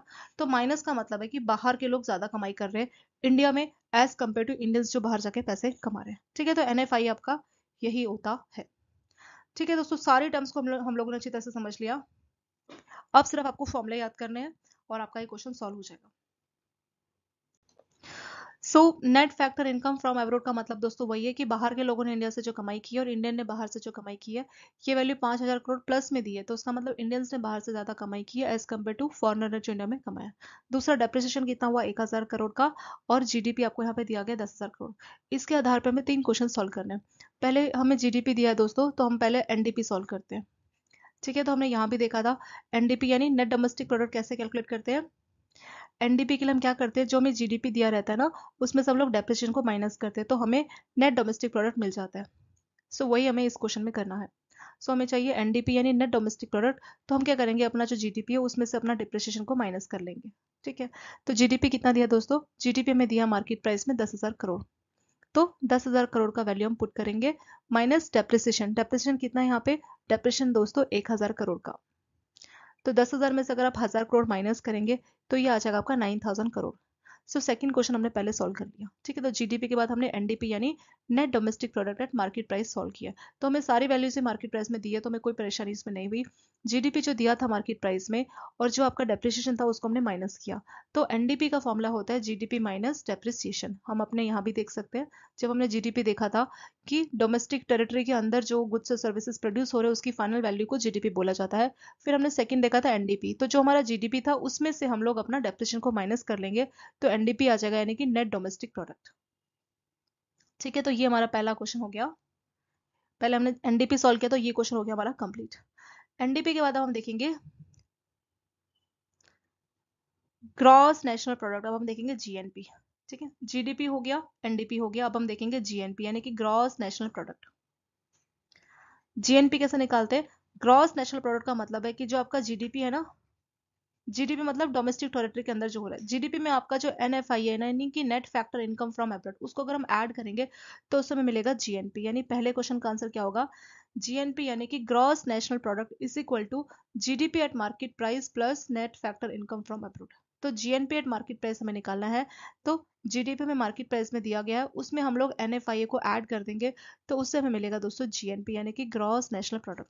जीडीपी कितना दिया गया? जीडीपी में दिया गया 10,000 करोड़, उसमें net factor income from abroad कितना दिया गया? 500, तो ये आ जाएगा आपका 10,500 करोड़। तो 10,500 करोड़ क्या आ गया हमारा? ये आ गया हमारा जीएनपी एट मार्केट प्राइस, ठीक है। तो जीएनपी का फॉर्मूला क्या था दोस्तों? GDP plus NFIA. तो इस जीडीपी में हमने इसको ऐड कर दिया, उस समय मिल गया उस समय मिल गया जीएनपी यानी कि ग्रॉस नेशनल प्रोडक्ट। लास्ट और तीसरा क्वेश्चन सॉल्व करेंगे जो कि हमारा एनएनपी यानी कि नेट नेशनल प्रोडक्ट। तो ग्रॉस से नेट जाने का सिंपल सा तरीका हम लोग क्या करते हैं, उसमें से डेप्रिसिएशन को माइनस कर देते हैं, ठीक है। जैसे हमने जीडीपी से एनडीपी के लिए हमने क्या किया दोस्तों, उसमें से हमने डेप्रिसिएशन को माइनस किया ना, सेम ऐसे ही आपको यहाँ पे भी करना है। हमें एनएनपी हम लोगों ने सॉल्व किया, अब हमें चाहिए एनडीपी, ठीक है। तो उसमें क्या करेंगे दोस्तों, एनएनपी हमें चाहिए ना नेट नेशनल प्रोडक्ट। तो नेट नेशनल प्रोडक्ट के लिए हम क्या करेंगे, जो हमने ग्रॉस नेशनल प्रोडक्ट सॉल्व किया था ना, उसमें से हम लोग डेप्रिसिएशन को माइनस करेंगे। तो gross national product at market price हमने कितना सॉल्व किया था? ये हमने सॉल्व किया था 10,500। इसमें से जो आपका डेप्रिसिएशन है ना 1,000 का, इसको माइनस कर लेंगे, तो ये आ जाएगा दोस्तों 9,500 करोड़। सो लास्ट क्वेश्चन का आंसर कितना आ गया आपका? 9,500 करोड़। इसके साथ ये सिंपल सा केस स्टडी जिसमें 3 क्वेश्चंस दिए थे दोस्तों, ये हो चुका है आपका कंप्लीट। केस स्टडी के बेसिक पे मैं टाइम लगा दोस्तों, अगर मैं आपको सीधे फॉर्मूले से बता देती कि इसका ये फॉर्मूला है वो फॉर्मूला है तो आप शायद याद भी कर लेते, पर कंसेप्ट को समझने के लिए इसका थ्योरी हमें समझना जरूरी था कि आखिर इसकी शुरुआत कहाँ से होती है, एनडीपी क्या होता है या जीडीपी क्या होता है। अगर मैं आपको सिंपल ये फॉर्मूले बताती दोस्तों कि जीडीपी के लिए ये फॉर्मूला याद कर लेना या एनडीपी के लिए ये याद कर लेना, तो याद करने में आपको टाइम लग जाएगा। पर अगर आपको बेसिक कंसेप्ट मालूम होना चाहिए ना कि एनएफआई एग्जैक्टली क्या होता है, जीडीपी क्या है, डेप्रिसिएशन क्या है, तो हर टर्म्स को अगर आपको थ्योरी में मालूम हो, उसके बाद केस स्टडी जो है आपका क्लियर हो जाता है। फ्यूचर में कभी भी इस टाइप का या डिट्टो सेम क्वेश्चन तो नहीं बनेगा, थोड़ा बहुत आगे पीछे हो सकता है। तो अगर आपका बेसिक कंसेप्ट क्लियर है तो थोड़ा बहुत अगर एडजस्टमेंट होता है तो आप आसानी से उसको सॉल्व कर पाते हैं। तो इसीलिए दोस्तों जब भी मैं आपको कोई केस स्टडी बताती हूँ तो मैं बेसिक में जाकर आपको एक टर्म का मतलब समझाती हूँ कि ये क्या है, ये क्या है, ताकि जिनका बेसिक क्लियर नहीं है, जिनको बेसिक का नहीं पता, उनका भी बेसिक जो है क्लियर हो जाए। और साथ साथ केस स्टडी तो मैं आपको लास्ट में करवाती ही हूँ। शॉर्ट में एक बार इसको रिवाइज कर लेते हैं। देखिए, जीडीपी का मतलब होता है जो भी हमारे डोमेस्टिक टेरिटरी यानी इंडिया की बाउंड्री के अंदर जो भी गुड्स और सर्विसेज प्रोड्यूस हो रही है साल भर के अंदर, उसका फाइनल मार्केट जो प्राइस है वो होता है हमारा जीडीपी। सेकेंड है एनडीपी, जो भी आपने जीडीपी सॉल्व किया उसमें से आपको डेप्रिसिएशन को माइनस करना होगा। कुछ एसेट ऐसे जिसका वैल्यू डाउन हो गया, डेप्रिशिएट हो गया, ठीक है। साल भर की शुरुआत में मान लीजिए किसी इसका प्राइस था 10,000, लेकिन साल भर के एंड में वो 10,000 की वैल्यू होगी 9,000, तो जो डेप्रिसिएशन हुआ उसको हम कंसिडर करते हैं नेट डोमेस्टिक प्रोडक्ट में। तो जो भी आपने जीडीपी सॉल्व किया उसमें से हम डेप्रिसिएशन को अगर माइनस कर लेंगे तो वो आ जाएगा एनडीपी। तीसरा हमारा यहाँ पे जीएनपी यानी कि gross national product. Gross national product का मतलब होता है कि इसमें ये नहीं देखते कि बाउंड्री, जैसे जीडीपी में तो बाउंड्री देखते हैं कि इंडिया के अंदर क्या गुड्स और सर्विसेज प्रोड्यूस हो रहे हैं। जीएनपी में कोई बाउंड्री का सिस्टम नहीं है, यहाँ पे बस एन यानी नेशनल्स, इंडियन रेजिडेंट चाहे इंडिया में या इंडिया से बाहर, ठीक है। यहाँ पे इंडियन रेजिडेंट चाहे इंडिया में या आउटसाइड इंडिया जो भी सामान बना रहे हैं उसकी फाइनल वैल्यू को हम बोलते हैं जीएनपी, ठीक है। तो यहाँ पे जो फाइनल मार्केट प्राइस है गुड्स और सर्विसेज का जो कि प्रोड्यूस किया जा रहा है रेजिडेंट इंडियन के द्वारा, चाहे वो इंडिया में है या आउटसाइड इंडिया है, तो उस प्राइस को बोला जाता है, उस वैल्यू को बोला जाता है जीएनपी यानी कि ग्रॉस नेशनल प्रोडक्ट। लास्ट है हमारा एनएनपी यानी कि नेट नेशनल प्रोडक्ट। तो जो आपने भी जीएनपी सॉल्व किया ग्रॉस नेशनल प्रोडक्ट, उसमें से आप लोग अपना डेप्रिसिएशन को अगर माइनस करेंगे दोस्तों तो हमें एनएनपी मिल जाएगा, यानी नेट नेशनल प्रोडक्ट। तो जो भी चीजें इंडिया के अंदर या इंडिया के बाहर रेसिडेंट के द्वारा प्रोड्यूस की गई होंगी उन चीजों में, क्योंकि यहाँ पे गुड्स और सर्विसेज देखते हैं ना, तो गुड्स की वैल्यू क्या है, टाइम के साथ डाउन होती है। शुरुआत में ज्यादा थी, साल के अंत में वैल्यू डाउन हो गई, ठीक है, क्योंकि यहाँ पे साल भर का हिसाब देखा जाता है। तो असेट की वैल्यू जो डाउन होगी, जो डेप्रिसिएशन उस पर लग रहा है, तो डेप्रिसिएशन को अगर आप माइनस करेंगे जीएनपी में से तो आपको मिलेगा एनएनपी, यानी कि नेट नेशनल प्रोडक्ट। लास्ट में हमने एक और टर्म देखा था एनएफआई, यानी कि net factor income. Net factor income from abroad का मतलब क्या होता है? नेट फैक्टर इनकम का मतलब है इंडियन लोगों ने बाहर से जो कमाई की और फॉरेनर ने इंडिया में जो पैसा कमाया। आई माइनस एफ, यानी इंडियन ने जो पैसा बाहर जाके कमाया, फॉरेनर ने जो पैसा इंडिया में कमाया, उसी को बोला जाता है एनएफआई। अगर ये वैल्यू पॉजिटिव आती है तो मतलब इंडियन ने ज्यादा कमाई की है कंपेयर टू फॉरेनर ने। अगर ये वैल्यू माइनस आती है तो मतलब फॉरेनर ने इंडिया में ज्यादा पैसे कमाए एज कम्पेयर टू इंडियन ने जो बाहर से कमाए। तो प्लस आया तो एक अच्छा जो है माना जाता है, क्योंकि इससे हम ज्यादा फॉरेन करेंसी को अर्न करते हैं। इसी के आधार पर हमारे 3 क्वेश्चन है दोस्तों। जीएनपी, पहले हमने एनडीपी सॉल्व किया, तो एनडीपी का फॉर्मूला सिंपल सा है, जीडीपी माइनस डेप्रिसिएशन। जीडीपी था आपका 10,000, डेप्रिसिएशन था 1,000, तो पहले क्वेश्चन का आंसर आ गया था 1000। फिर हमने ये सॉल्व किया जीएनपी। जीएनपी का मतलब होता है जो आपका जीडीपी है, जीडीपी मतलब इंडिया के अंदर जो सामान बनाया जा रहा है, plus net factor income from abroad. Net factor income क्या है? इंडिया ने जो पैसा कमाया माइनस फॉरेनर ने जो पैसा कमाया। तो इसको अगर हम आपस में ऐड कर देंगे तो उससे हमें मिल जाता है जीएनपी। तो वही हमने किया, जीएनपी में हमने क्या किया कि जो हमारा जीडीपी था, जो कि था हमारा 10,000, इसमें हमने एनएफआई यानी कि net factor income from abroad 500 को ऐड किया। तो इससे हमें जो 10,500 मिला वो हमारा है जीएनपी। ग्रॉस नेशनल के बाद हमें यहाँ पे नेट नेशनल प्रोडक्ट भी सॉल्व करना है। तो नेट नेशनल प्रोडक्ट के लिए क्या करेंगे कि जो हमने जीएनपी सॉल्व किया था ना, इसमें से डेप्रिसिएशन को आप माइनस कर दीजिए। तो जीएनपी कितना था 10,500, इसमें से डेप्रिसिएशन को माइनस कीजिए, डेप्रिसिएशन कितना आपका 1000। तो 10,500 में से आपने 1000 को माइनस किया दोस्तों, ये आएगा 9,500 करोड़। तो ये फाइनल क्वेश्चन यानी एनएनपी आपका फाइनल आंसर यहाँ पे आ चुका है। ये जो केस स्टडी दोस्तों बहुत बार पूछ लेते हैं, जीडीपी, एनएनपी, मार्केट प्राइस पे, या ये सब जो है क्वेश्चन आपका बहुत ज्यादा रिपीट होता रहता है। नेक्स्ट क्वेश्चन है दोस्तों, हमारा केस स्टडी दिया गया है और इसमें आपको इस डेटा के आधार पे ये सारी वैल्यूज आपको कैलकुलेट करनी है, M1, M2, M3, M4 और M0। दोस्तों ये जो केस स्टडी है पहले बहुत ज़्यादा पूछा जाता था, 4-5 नंबर का आता था, और ये बीच में कभी कभी पूछ लेते हैं, तो ये एक आपका इंपॉर्टेंट केस स्टडी ही है। तो देखिए यहाँ पे कुछ कंपोनेंट्स दिए गए हैं और उसका आपको वैल्यू दिया गया है। जो भी वैल्यूज है दोस्तों ये आपकी करोड़ में दी गई है, ठीक है। तो हमें ये सारी वैल्यूज यूज करनी है और इन सारी वैल्यूज के आधार पे हमें ये 5 क्वेश्चंस के आंसर्स देने हैं। तो ये 5 क्वेश्चंस को सॉल्व करना कोई बहुत बड़ा डिफिकल्ट टास्क नहीं है दोस्तों, बहुत सिंपल है। पर उसके लिए आपको ये पांचों के फॉर्मूले याद रहने चाहिए। तो सभी के फॉर्मूले हम 1 बाय 1 यहाँ पे लिखना स्टार्ट करेंगे और साथ के साथ इसको क्वेश्चन को हम सॉल्व भी करना शुरू करते हैं। पहला है दोस्तों यहाँ पे हमें सॉल्व करना है M1।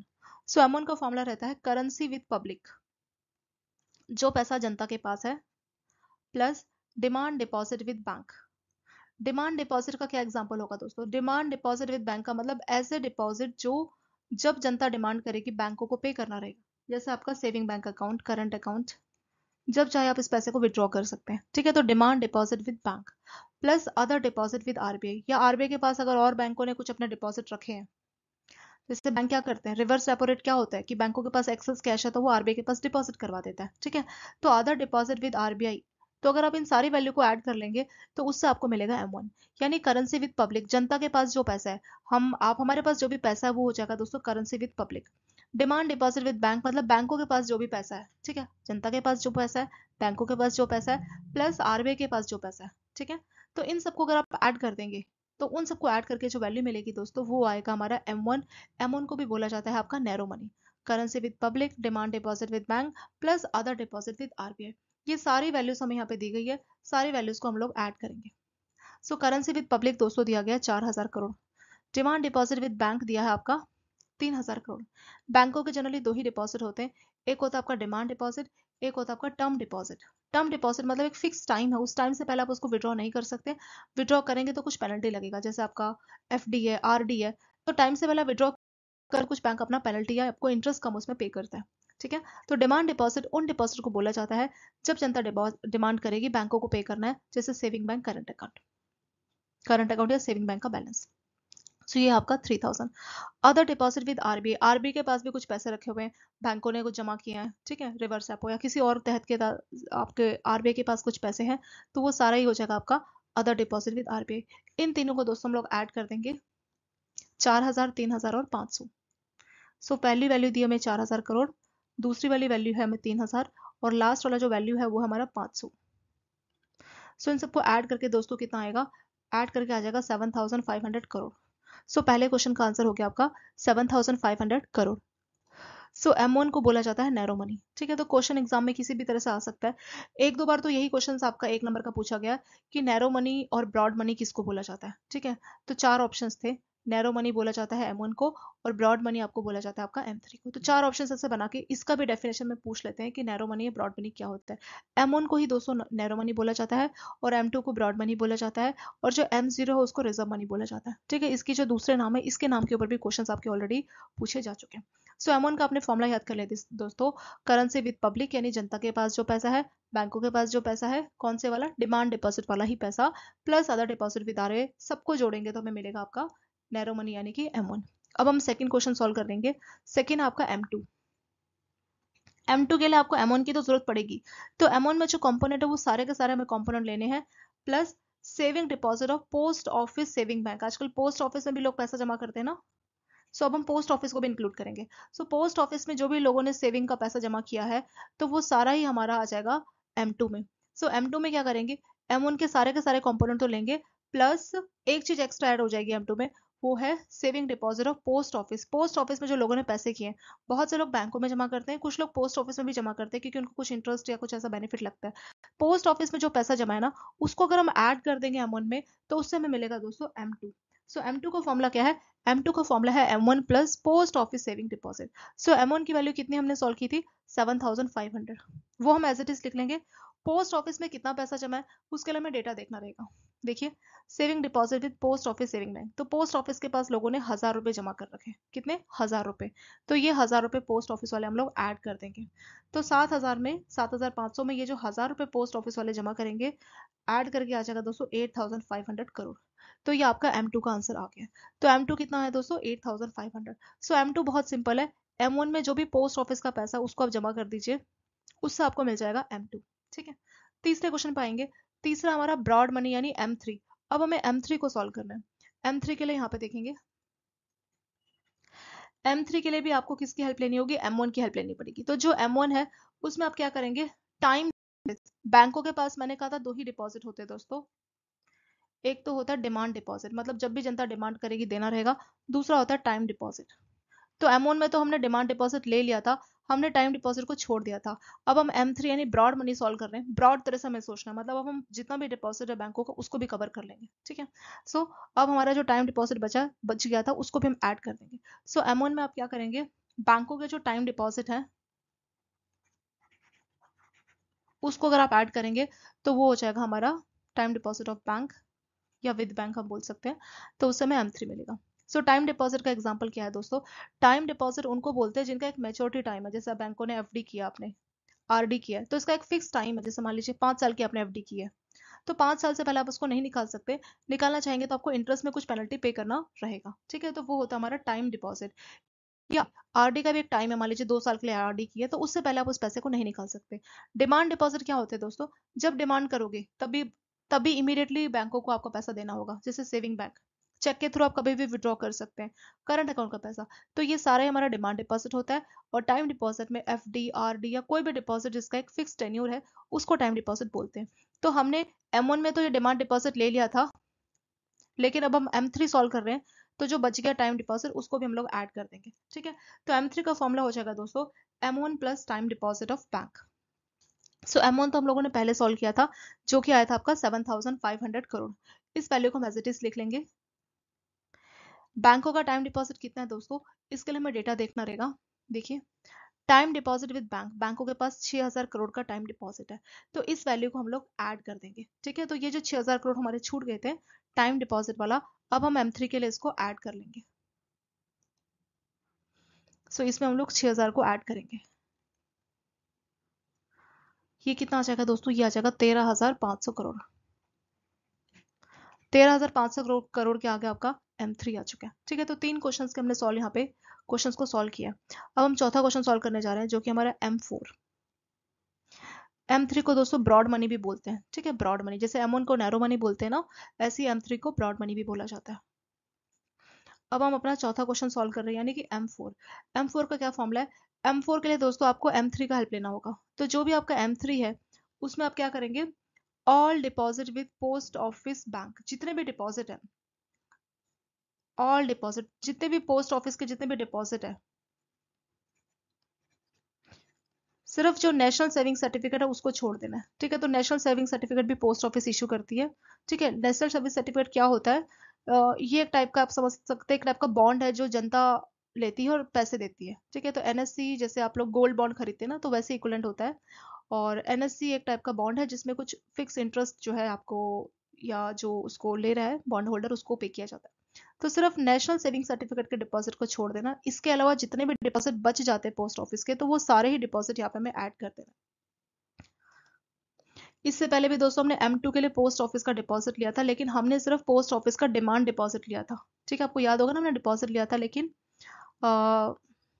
एक सेकेंड, पोस्ट ऑफिस का सिर्फ सेविंग बैंक वाला डिपॉजिट लिया था। लेकिन अब हम क्या करने वाले हैं, सारे डिपॉजिट लेने वाले हैं M4 को सॉल्व करने के लिए। So total deposit with post office saving bank excluding NSC, तो हमें एनएससी नहीं लेना, उसके अलावा टोटल जितने भी डिपॉजिट पैसा, मतलब जनता ने जितना भी टोटल पैसा पोस्ट ऑफिस में जोड़ के रखा है, चाहे वो पोस्ट ऑफिस की एफडी स्कीम हो, आरडी स्कीम हो, जो भी स्कीम हो, तो टोटल डिपॉजिट हमें यहाँ पे लेना है, जो कि कितना हमारा 1500 करोड़ है।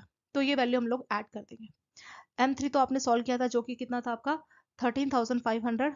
इसमें अब हम क्या करेंगे, 1500 को ऐड करेंगे, ये आ जाएगा दोस्तों कितना, 15,000 करोड़। तो इसके साथ हमारा M4 भी आपका आ चुका है कंप्लीट। M4 के लिए आपको M3 की हेल्प लेनी होगी, और टोटल जो डिपॉजिट है, ऑल डिपॉजिट या total deposit of post office excluding NSC. NSC क्या होगा कि लोगों ने पोस्ट ऑफिस से एनएससी खरीदा होगा और पैसा दिया होगा, तो वो पैसा नहीं लेना, एनएससी वाला पैसा एक्सक्लूड करना है। उसके अलावा जितने भी डिपॉजिट है पोस्ट ऑफिस के पास, वो सारे हमें कंसिडर करने हैं। तो वो हो जाएगा दोस्तों हमारा M4। लास्ट हमारा M0 या रिजर्व मनी। M0 के लिए क्या करना है दोस्तों, देखिए, M0 के लिए आपको देखना है कि सर्कुलेशन में कितना पैसा है, करेंसी इन सर्कुलेशन, मतलब कितना पैसा मार्केट में है अभी, plus bankers deposit with RBI, बैंकों ने आरबीआई के पास जो पैसा जमा करके रखा है, जैसे रिवर्स रेपो की फॉर्म में, ठीक है, या किसी और फॉर्म में, जैसे सीआरआर के तहत भी बैंक अपना कैश आरबीआई के पास रखते हैं ना। So bankers deposit with RBI plus other deposit with RBI, बैंकों ने डिपॉजिट किया आरबीआई के पास, उसके अलावा और भी कुछ पैसा आरबीआई के पास रखा हुआ है। ठीक है, इन सबको अगर हम ऐड करेंगे तो उससे हमें मिलेगा रिजर्व मनी है M0। तो हमें क्या करना है, करेंसी इन सर्कुलेशन, मार्केट में कितना पैसा है, बैंकों का कितना पैसा आरबीआई के पास है, आरबीआई के पास बाकी डिपॉजिट कितने हैं, इन तीनों वैल्यूज को अगर हम ऐड करेंगे दोस्तों, तो हमें मिलेगा M0 या रिजर्व मनी। देखते हैं, देखिए, यहाँ पे पहला जो वैल्यू आपका करेंसी इन सर्कुलेशन, तो करेंसी इन सर्कुलेशन में कितना है आपका, यही करेंसी इन पब्लिक मार्केट में जो है ना, वो आपका हो जाएगा 4,000 crore.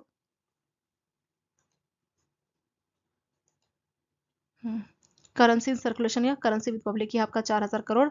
Bankers deposit with RBI, बैंकों का कितना पैसा आरबीआई के पास है, देखिए, बैंकर्स का 1,200 रुपए आरबीआई के पास जमा है, तो ये 1,200 ऐड कर देंगे, plus other deposit with RBI, RBI के पास बाकी का कोई और डिपॉजिट है, yes, other deposit with RBI में दोस्तों 300 रुपए है, 300 करोड़ रुपए। ठीक है, इन तीनों वैल्यूज को हम लोग ऐड करेंगे। 4,000 तो करेंसी विद सर्कुलेशन या पब्लिक था, 1,200 जो बैंकों ने अपना पैसा आरबीआई के पास रखा है, चाहे वो रिजर्व रेपो की फॉर्म में रखा हो, या सीआरआर की फॉर्म में, या एसएलआर की फॉर्म में। ठीक है, सीआरआर एसएलआर आप जानते हैं ना, कि बैंकों को कैश की फॉर्म में जनता का पैसा आरबीआई के पास कुछ रखना होता है, या एसएलआर में कैश, गोल्ड या गवर्नमेंट सिक्योरिटी किसी भी फॉर्म में रख सकता है। तो वो जो बैंकों का पैसा आरबीआई के पास रखा है, वो हो जाएगा आपका बैंकर्स डिपॉजिट विद आरबीआई में। Other deposit with RBI, RBI के पास खुद भी कुछ पैसे रखे हुए हैं। ठीक है, तो वो सारा ही जोड़ के हमारा कितना आएगा, इनको ऐड करके आ जाएगा दोस्तों 5,500। तो ये आपका आ गया कितना, M0 यानी कि रिजर्व मनी। ठीक है, तो इसके साथ ये वाला केस स्टडी आपका हो चुका है दोस्तों कंप्लीट। ठीक है, 5 चीजें इसमें हम लोगों ने सॉल्व की है, सारी वैल्यूज हम एज इट इज दी थी, बस हमें वैल्यूज को ही पुट करना था, इसमें कुछ खास डिफिकल्ट नहीं था। सो M1 में हमने क्या किया, करेंसी विद सर्कुलेशन, मतलब मार्केट में जो पैसा है, प्लस बैंकों का जो डिमांड डिपॉजिट है, यानी वो पैसा जो डिमांड करने पे बैंकों को रिटर्न करना होता है, जैसे करंट अकाउंट, सेविंग बैंक का पैसा, plus other deposit with RBI, बैंकों का कुछ और डिपॉजिट है, इन सबको ऐड करके हमें मिलता है M1। M2 के लिए क्या करते हैं, देखिए, M2 के लिए जो आपका M1 का पैसा है ना, उसमें जो पोस्ट ऑफिस का जो डिमांड सेविंग बैंक का जो पैसा है पोस्ट ऑफिस, उसको अगर हम ऐड करेंगे तो हमें M2 मिलेगा। तो M1 की वैल्यू में जो सेविंग अकाउंट है ना पोस्ट ऑफिस में 1000 रुपये, इसको अगर आप ऐड करेंगे तो ये आपको मिल जाएगा M2। M3 के लिए क्या करना रहेगा दोस्तों, M3 के लिए M1 में जो बैंकों का टाइम डिपॉजिट है उसको हम ऐड कर देंगे। सो M1 में जो बैंकों का टाइम डिपॉजिट है ना 6000 करोड़, इसको अगर हम ऐड करेंगे तो हमें मिलेगा M3। M4 के लिए क्या करेंगे, M4 के लिए जो आपका M3 है ना, इसमें हम total deposit of post office add कर देंगे। सो M4 के लिए M3 plus total deposit of post office जो कि कितना है 1500, तो इनको ऐड करके हमें क्या मिल जाएगा, हमें मिल जाएगा आपका M4। लास्ट में आपका M0 यानी रिजर्व मनी। रिजर्व मनी के लिए क्या करना रहेगा, मार्केट में कितना पैसा है, बैंकों का कितना पैसा आरबीआई के पास है, और बाकी आरबीआई के पास खुद कितना पैसा है, इन सबको ऐड करके हमें क्या मिल जाएगा दोस्तों, इनको ऐड करके हमें मिल जाएगा रिजर्व मनी यानी कि M0। सो शॉर्ट में सारे फॉर्मूले यहाँ पे एक बार लास्ट में रिवीजन के लिए लिख देते हैं दोस्तों। M1 के लिए जो भी करेंसी विद पब्लिक, मार्केट में जो पैसा है पब्लिक के पास वो ले लेंगे, प्लस बैंकों का जो डिमांड डिपॉजिट है बैंक्स के पास वो ले लेंगे, प्लस आरबीआई के पास जो डिपॉजिट है, इनको ऐड करेंगे तो M1 आ जाएगा। M2 के लिए क्या करना रहेगा, जो आपने M1 लिया इसको तो हम लिख लेंगे, लेकिन पोस्ट ऑफिस के पास जो सेविंग बैंक डिपॉजिट है ना, पोस्ट ऑफिस का सेविंग बैंक डिपॉजिट, तो उसको अगर हम ऐड करेंगे तो आपको M2 मिल जाएगा। M3 के लिए क्या करना रहेगा दोस्तों, जो M1 है ना, इसी M1 की हेल्प लेनी होगी, और जो बैंकों का डिमांड डिपॉजिट है इस बार बैंकों का टर्म डिपॉजिट लेंगे, ठीक है, टर्म या टाइम डिपॉजिट, तो उससे हमें क्या मिलेगा, M3 उस समय मिल जाएगा। अगर हम बात करें दोस्तों M4 की, तो देखिए M1 M2 M3 एक ही साथ है, क्यों, क्योंकि M2 के लिए हमें M1 की हेल्प लेनी पड़ती है, M3 के लिए M1 की हेल्प लेनी होती है, लेकिन M4 के केस में ऐसा नहीं है, M4 के लिए हमें M3 की हेल्प लेनी होगी। तो जो भी आपने M3 निकाला उसमें हमें कुछ ऐड करना रहेगा। क्या ऐड करेंगे, जो भी आपका पोस्ट ऑफिस का जितने भी डिपॉजिट है, ऑल डिपॉजिट या total deposit of post office, लेकिन आपको एनएससी को एक्सक्लूड करना है, एनएससी को छोड़ के जितने भी डिपॉजिट है पोस्ट ऑफिस के, वो अगर हम M3 में ऐड करेंगे तो उस समय M4 मिल जाएगा। लास्ट हमारा M0 यानी रिजर्व मनी, ठीक है, M0। M0 रिजर्व मनी का फॉर्मूला क्या है, करेंसी विद पब्लिक या करेंसी विद सर्कुलेशन, इसी वैल्यू को हम दोबारा लिखेंगे, करेंसी इन सर्कुलेशन प्लस बैंकों के पास कितना डिपॉजिट है, टोटल डिपॉजिट कितना है बैंकों के पास, सॉरी बैंकों का टोटल डिपॉजिट आरबीआई के पास कितना है, और आरबीआई के पास खुद कितना डिपॉजिट है अपना, ठीक है, इन सभी को अगर हम ऐड करेंगे तीनों को तो उससे हमें मिलेगा M0। M0 को दोस्तों बोला जाता है रिजर्व मनी, M3 को बोला जाता है ब्रॉड मनी, M1 को बोला जाता है नैरो मनी। इसके नाम के ऊपर भी एक नंबर का क्वेश्चन आ जाता है, तो इसलिए हमने इसको यहाँ पे रिवाइज भी कर लिया। सो इसके साथ ये जो केस स्टडीज थी दोस्तों इंपॉर्टेंट, ये हमने यहाँ पे कंप्लीट कर लिया, और ये पार्ट आपका हो चुका है कंप्लीट। पूरा आपको कोर्स चाहिए तो 2 हैंड्स का आप ऐप डाउनलोड कर सकते हैं, वहाँ पे आपको पूरा जेबी का कोर्स मिल जाएगा, और वहाँ पे आपको जो है सारे आपकी मैकमिलन बुक के हिसाब से सारे के सारे वीडियोस मिल जाएंगे, इंपॉर्टेंट क्वेश्चन आंसर्स मिल जाएंगे। 3 महीने का जो कोर्स है वहाँ पे आपको इंपॉर्टेंट क्वेश्चन आंसर्स के जो है PDF भी मिल जाएंगी सभी सब्जेक्ट्स की, ठीक है, रिविजन के लिए आपका बहुत अच्छा है। और अगर आप चाहें तो चैप्टर वाइज जो है मॉक टेस्ट भी अवेल कर सकते हैं, उससे भी काफ़ी सारे क्वेश्चन आपके एग्जाम में आ जाते हैं, रिविजन के लिए ये भी काफ़ी अच्छा ऑप्शन आपके लिए है। सो नेक्स्ट न्यूमेरिकल देखेंगे। Suppose the nominal GDP of a country in 2025 is 5000 crore. किसी कंट्री की नॉमिनल जीडीपी जो दी गई है दोस्तों वो आपको 5000 करोड़ दी गई है, and real GDP for the same year is 4000 crore. Same 2025 के लिए जो रियल जीडीपी हमें दी गई है वो कितनी दी गई है, वो है आपका 4000 करोड़। सो कैलकुलेट जीडीपी डिफ्लेटर फॉर 2025, तो हमें जीडीपी डिफ्लेटर को कैलकुलेट करना है। सो यहाँ पे 2 टाइप की जीडीपी दी गई दोस्तों, एक है आपका नॉमिनल और दूसरा आपका रियल जीडीपी। तो पहले हमें इन टर्म्स का मतलब मालूम रहना चाहिए कि नॉमिनल जीडीपी और रियल जीडीपी में डिफरेंस क्या रहता है।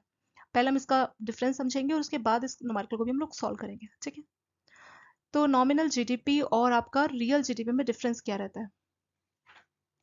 नॉमिनल जीडीपी का मतलब होता है कि इसमें जब भी जीडीपी तो वही है कि ग्रॉस डोमेस्टिक प्रोडक्ट, यानी जो भी फाइनल गुड्स या सर्विसेज प्रोड्यूस किए गए हैं करंट मार्केट के हिसाब से उसको देखा जाता है, ठीक है, उनका क्या प्राइस है उसको देखा जाता है कंट्री के अंदर, इंडिया की बाउंड्री के अंदर ये प्राइस प्रोडक्ट जो है प्रोड्यूस होने चाहिए। सो यहाँ पे क्या होगा, यहाँ पे जो प्राइस यूज किया जाता है नॉमिनल में वो करंट प्राइस यानी अभी क्या मार्केट प्राइस चल रहा है उस प्राइस को यूज करके जीडीपी को कैलकुलेट किया जाता है। लेकिन अगर हम बात करें दोस्तों रियल जीडीपी की, तो हमारा जैसे बेस ईयर होता है ना, बेस ईयर जैसे 2010 में क्या प्राइसेस थे या 2015 में, तो जो बेस ईयर है तो उस बेस ईयर में जो प्राइस है उसको यहाँ पे कंसिडर किया जाता है। नॉमिनल जीडीपी में जो अभी करंट जो प्राइस चल रहा है उस प्राइस को कंसिडर किया जाएगा गुड्स या सर्विसेज की। लेकिन अगर हम बात करें रियल जीडीपी तो उसमें जो बेस ईयर है उस प्राइस को कंसिडर किया जाता है। अगर हम बात करें इन्फ्लेशन की, तो क्योंकि यहाँ पे नॉर्मल अभी का जो प्राइस है, अगर अभी मार्केट प्राइस को कंसिडर किया जा रहा है तो इन्फ्लेशन का पॉइंट यहाँ पे कवर हो जाता है, लेकिन यहाँ पे इन्फ्लेशन को कवर नहीं किया जाता। क्यों? क्योंकि टाइम के साथ चीजें महंगी होती रहती है। अगर आपने 2010 या 2015 किसी को आपने बेस ईयर बना रखा है और उसी प्राइस को आप आगे ले जा रहे हैं, अगले साल 2 साल 4 साल, चीजें तो महंगी हो रही है लेकिन आप महंगाई को कंसिडर ही नहीं कर रहे हैं। तो रियल जीडीपी में जो महंगाई है, इन्फ्लेशन है, उसको कंसिडर नहीं किया जाता, लेकिन आपका जो नॉमिनल है उसमें इसको कंसिडर किया जाता है। तो यही डिफरेंस रहता है दोस्तों नॉमिनल एंड रियल जीडीपी के बीच में। तो यही टर्म था जो आपको थोड़ा सा समझना था, बाकी तो फॉर्मूला बहुत सिंपल है। जीडीपी डिफ्लेटर का फॉर्मूला है, यहाँ पे लिख लेते हैं, GDP deflator is equal to nominal GDP by real GDP into 100। तो जो भी आपका नॉमिनल जीडीपी है उसको आप रियल जीडीपी से मल्टीप्लाई कीजिए, सॉरी डिवाइड कीजिए, और वैल्यू जो आएगी उसको 100 से मल्टीप्लाई करेंगे। सो नॉमिनल जीडीपी कितना है दोस्तों? 5000 करोड़ है। रियल जीडीपी कितना दिया गया दोस्तों? रियल जीडीपी आपका 4000 करोड़ है इंटू 100। तो इसको अगर हम सॉल्व करेंगे तो ये आ जाएगा आपका 125%। ठीक है, ये वैल्यू आपकी परसेंट की टर्म में आपको मिलेगी। तो 125% जो वैल्यू आई है दोस्तों, ये आपका क्या आया है? ये आया आपका जीडीपी डिफ्लेटर। सो 4 ऑप्शंस रहेंगे आपको, 100%, 120%, 125% या 130%। तो आपका आंसर क्या रहता? आपका 125% आपका आंसर रहता। ठीक है, ये क्वेश्चन भी आपका मेमोरी बेस है दोस्तों, ये बहुत बार पूछ लेते हैं। सो nominal GDP by real GDP into 100 आपका जीडीपी डिफ्लेटर का फॉर्मूला होता है। नॉमिनल जीडीपी मतलब जो भी आप जीडीपी कैलकुलेट कर रहे हो, तो अभी का जो करंट मार्केट प्राइस है प्रोडक्ट और सर्विसेज को अभी करंट मार्केट प्राइस के हिसाब से कंसिडर किया जाता है।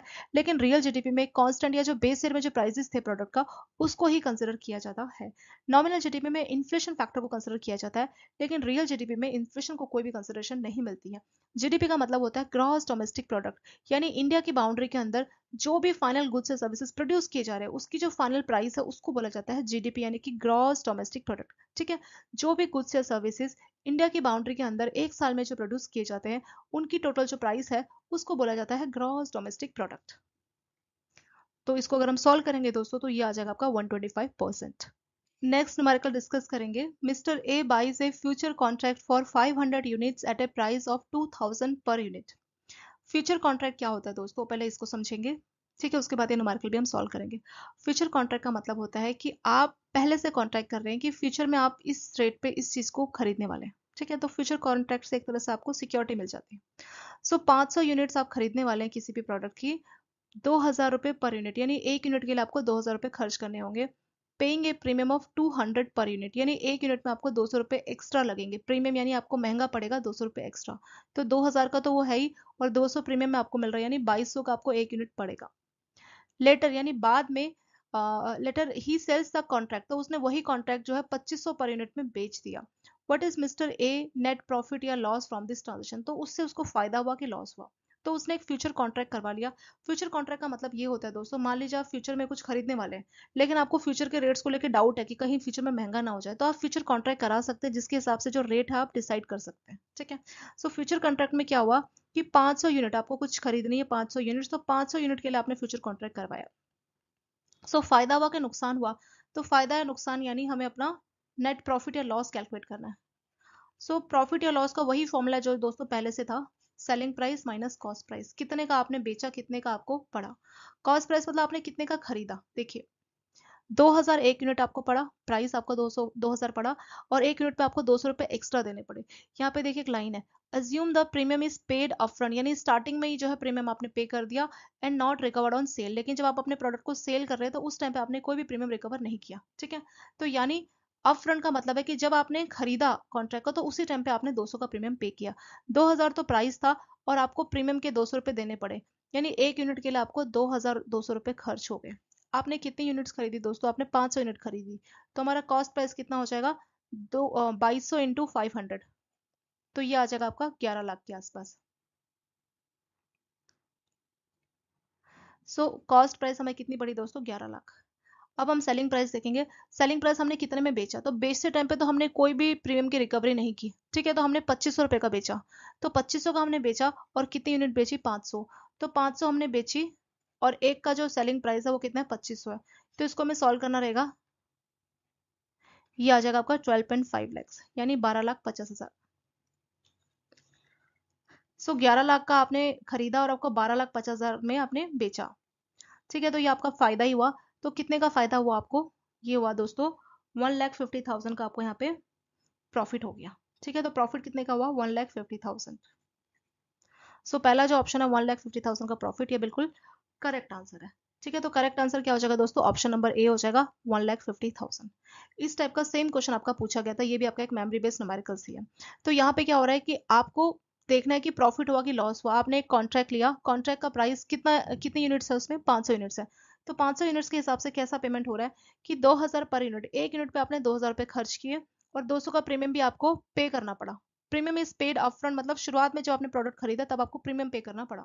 तो 2,000 एक यूनिट है और 200 रुपये पर यूनिट पे आपको प्रीमियम पे करना पड़ा, यानी 2200 आपको एक का जो है रेट पड़ गया।